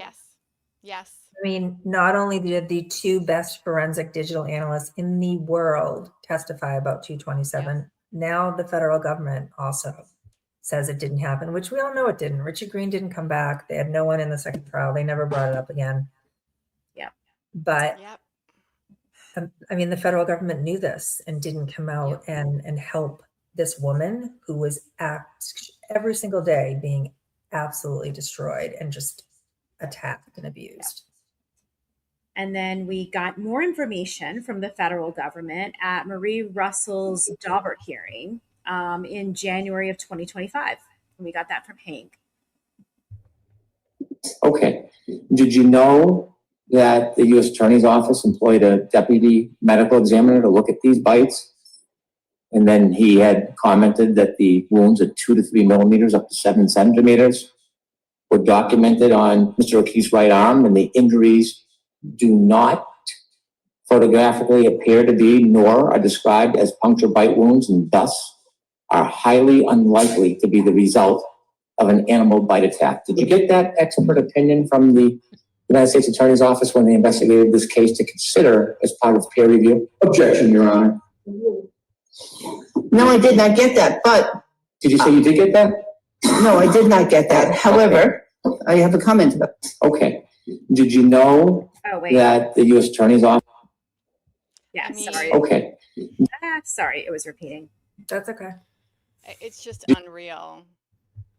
Yep. Didn't you love how Hank emphasized the not? Yeah. Not. Yeah. Of course she didn't get it, right? And Yeah, Alan I would Jackson's withhold cough right at the right moment. Yep. Yeah, Alessi jumping up and down. That's my favorite part. He could not sit still during this Daubert hearing. That Daubert hearing was so good. It Oh was my so God. good. It was Look so at Paul. Look at Paul. I know. He's like forward, like, let's hear more. Yep. Keep going. So yeah. I mean, the things that, God bless Hank Brennan, the things that he got put on the record for the civil cases. I mean, he obviously, it was a jury that, were not going to convict her from the get-go. We all know that now. Yep. But the things that he got on the record for these people and for the O'Keefe family, yes, is just it's unbelievable what they do have. Thank God, right? Yeah, he helped so much, He did. regardless of the conviction. That not So getting much his stuff sentence. got so much stuff out. Yep, he really did. That's why he's my best friend. Okay, so more from that hearing. Dr. Russell, Attorney Lisi, pardon me, asked you about Dr. Walsh's statement about the cause of injuries. You remember? He just asked you that? Yeah. What he didn't offer in the report is this, and let me know if you agree with it. Decedent John O'Keefe was documented to have craniocerebral injuries, including skull fractures of the occipital skull in the right parietal bone with associated subdural and subarachnoid hemorrhages. These injuries of the scalp, skull, and brain are consistent with, among other things, a backwards fall, unprotected falls due to various reasons are known to result in serious craniocerebral injuries resulting in death. Other mechanisms of injury cannot be excluded. Do you agree with that? Objection. I'm going to allow him to do it. Do you agree with that part that you didn't hear of Mr. Walsh's opinion? Yes. The documented changes in color, swelling of soft tissue around the eyes are most consistent with the medical finding of periorbital ecchymosis, as documented in the autopsy report. Periorbital ecchymosis is a passive accumulation of blood around the eyes secondary to the documented skull fractures. These findings are less consistent with and are not documented as contusions of the eyes. The 1 centimeter laceration of the right upper eyelid, laceration of the anterior right tongue, and abrasion of the anterior and left aspect of the nose are documented, considered nonspecific, and may have occurred through a variety of mechanisms. Do you agree with that? Yes. Okay. The 2 red contusions on the dorsal aspect of the right hand were documented. The hand injuries may represent an injury sustained during an unprotected fall in which the back of the hand impacts the ground. These hand injuries are nonspecific and may have resulted from impact of hand with any blunt object. Do you agree with that? It's possible, but there are other mechanisms. Okay. When you talked about the So Walsh that's the same person that gave the the medical examiner from the feds. Right. Yeah, the federal government hired him, and yes. And he's basically, what he's saying here, long and short of it, is John O'Keefe was not beat up. Correct. Yeah. And I don't even know why she was allowed to talk about any of that. I don't either. I had to include. She's such a mess. I mean, why was Marie Russell talking about, because I remember this when the defense was questioning her, for some reason they were allowed to question her about John O'Keefe's head injury or something. It was just insane. Do you also remember, like, at one point, like, Canone let her talk about, like, the impact on Karen and, like, her emotional well-being or something? Insane. Like, absolutely insane. Yes. Insane. And let, like, Looney La Posada talk about the dog bites, which at first she denied it, and then Jackson cried, and then she let him. Like, it was just, it's so crazy what went on. Well, and it's really strange that this woman has a connection to both Alan Jackson and David Yannetti. Yeah, it's very strange. Very strange. Yeah. What is, have we told everybody what her connection to Yannetti is? So Yannetti, she is friends with one of his friends, the ex-police chief for Malden. Yeah. And then with Alan Jackson, they have a connection in common, John Lewin, he was Yeah, I the think Durst so. guy. Mhm. And then he got himself into some trouble after that trial because remember, the widow offered John Yes, a yes. vacation home. Right. So yeah, very Yep. strange that Marie Russell has connections to both Jackson and Yannetti. And she just happened to see the case Just in an happened. airport in the People magazine and was like, this, I have to call these people. Yeah, I But have they information they also, need. there's more overlap too, because she was at the LA County Hospital when he was in major crime. So there's actually like a longer overlap aside from just that the two of them have. Yeah. Yep. It was shady. And then we've got Rentschler, Oh, this guy. the feds, as you know, Free Karen Reed likes to refer to them, and Karen's own expert, and who, I mean, the United States Attorney's Office did hire Arca at one point. So let's hear what he has to say. And also contained with in the report that you at least co-authored, there's an indication that Mr. O'Keefe's injuries, at least to his skull, the fracture to his skull, are consistent with him having been pushed or possibly been impacted by the subject Lexus and fallen backwards, striking his head. Isn't that correct? Yeah, so that's another possibility. Sorry, sir, yes or no? Let him answer. Let him answer the question. So if we're saying that there's enough force if you fall backwards to strike your head and cause that that skull fracture. Well, he could have slipped and struck his head. The car could have backed up and not known that he was there and nudged him and caused him to fall. I mean, any event that would cause him to fall backwards obviously would result in him striking his head. So there's numerous, almost infinite possibility of different scenarios that could result in that type of an event. You know what I would like to ask Free Karen Reed and David Yannetti and Alan Jackson is if ARCA was so wonderful and their findings were so significant, why didn't they testify in front of the federal grand jury?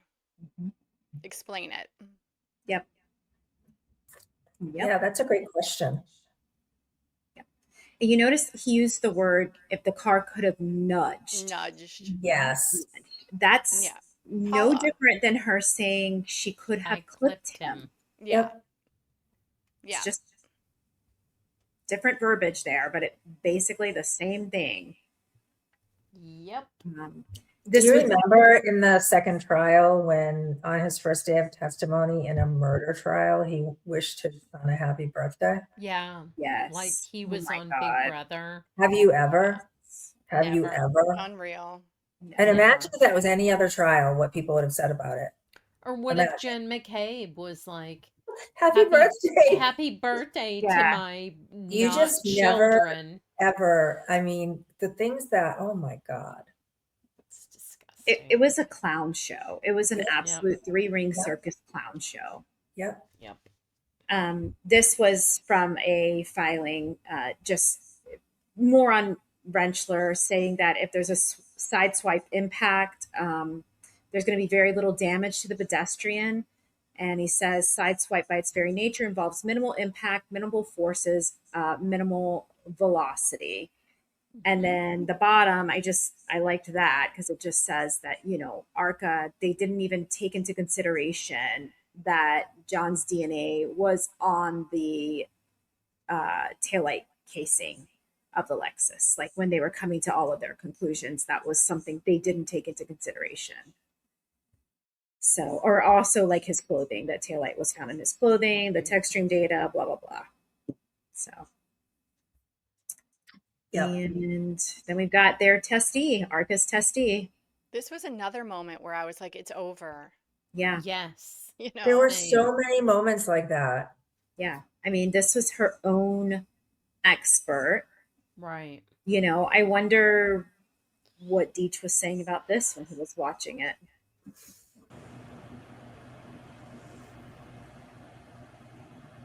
Look.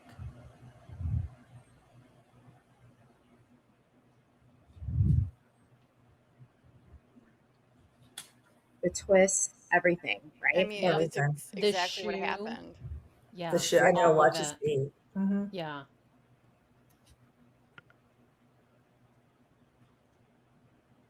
And look at the tail light. Yeah. Look at the tail light. That's The when the tail glass light hits that- him. Yeah. The taillight that they claimed for so long could Yeah. not be broken by an arm. Mm-hmm. An And there arm it that is. weighed less than John's Right. Yep. on purpose. Oh, but that's right. That was crazy too. Yep. And, I don't know if this really matters, but they always say, his arm wasn't broken, but drunk people don't tense up. Right. That's why they have less injuries because they don't. Yeah. I've had that thought before too, that, like It's hard to prove. right. I mean, drunk drivers survive accidents, serious accidents more often than the people that they hit just because they're Correct. not tense. They're not tense in that accident. But also a bent elbow is the strongest part of your body, like no matter what. That's why there are rules in boxing and UFC and all this other stuff about how you can use your elbow. Yeah. It's strong. And I think too, I mean, remember what Hank said, right? I can't remember when he said it, but I mean, I think it might have been in his openings, but I could be wrong. There's just a million different things that can happen to anyone in a car Variables. accident. Daryl, is it Daryl Brooks? Is that his name? Yeah. Yeah. Remember there were 100 people he hit or something? There were so many, and some of them had no injuries. Some of them almost died, or some did die. Some broke their leg. Some hurt their arm. Some had nothing wrong with them. Yeah. I mean, it all depends. This wasn't a, like, she didn't run him over. Right. That's not what anyone is saying happened. Right. It's just so crazy, how, John O'Keefe was not hit by a car. Like, what? No one's saying he was clipped. Right. Yes. Blew back, hit his head. Like, it's right. very simple. Yeah. And then ultimately, the very people that Karen brought on to try to prove her conspiracy closed the case with, they let her go to trial twice. For murder. For murder. Murder. 30 to life or 30 years. Yeah. And let her go to jail. And for all of you free Karen Reeds that say the federal government doesn't step in to state cases, they do when a police officer is involved, like Josh Levy told you at the beginning of our show. Yep. And they also, no other indictments. That's it. It's closed. It's done. Well, they're still coming, Jenny. So. Well, yeah. They did not help her. Okay. Actually, they disproved her case. Yep. So, and then they closed it. So, and then only Karen did this. And this is the O'Keefe statement after trial 2 when she was exonerated. And their statement was, Karen Reed has told many stories about the 2022 death of our beloved John O'Keefe in extensive interviews for 2-hour networks news specials, a 2-part series in a glossy national magazine, many local news stories, and to bloggers and social media posters. But while she makes herself endlessly available to anyone who publishes what she says, we must wait months or even years before she will have to answer our questions under oath. We watch and read these ever-changing stories that don't square with what we know is true. We mourn John, holding out hope for justice through the courts, which is what we see them doing now. Yes. So sad. It's really hard to read that without crying. Sad. Yep. Yeah. I know. Yeah. I mean, out of everyone, right? Oh, look at these, Jenny. Yeah. Oh, let me take the Venmo thing away. There we go. These are great pictures. Yeah. Such good pictures. And I think everyone can agree that out of anyone in this, the O'Keefe family, they have just been let down at every turn and by everyone. The judge in the trial, no matter what you think, I mean, things could have been handled so much better. Everyone that's, been involved and just have really, really let them down. And they've had to endure so much. Yeah. There aren't really words, right? I mean, I don't even know what to say. Yeah. It's sad, heartbreaking. It's just repugnant what's been done to them. I mean, I can't, we say it all the time, but I can't think of any other case where a family has walked into court and been screamed at every single time. And it was just allowed to keep happening.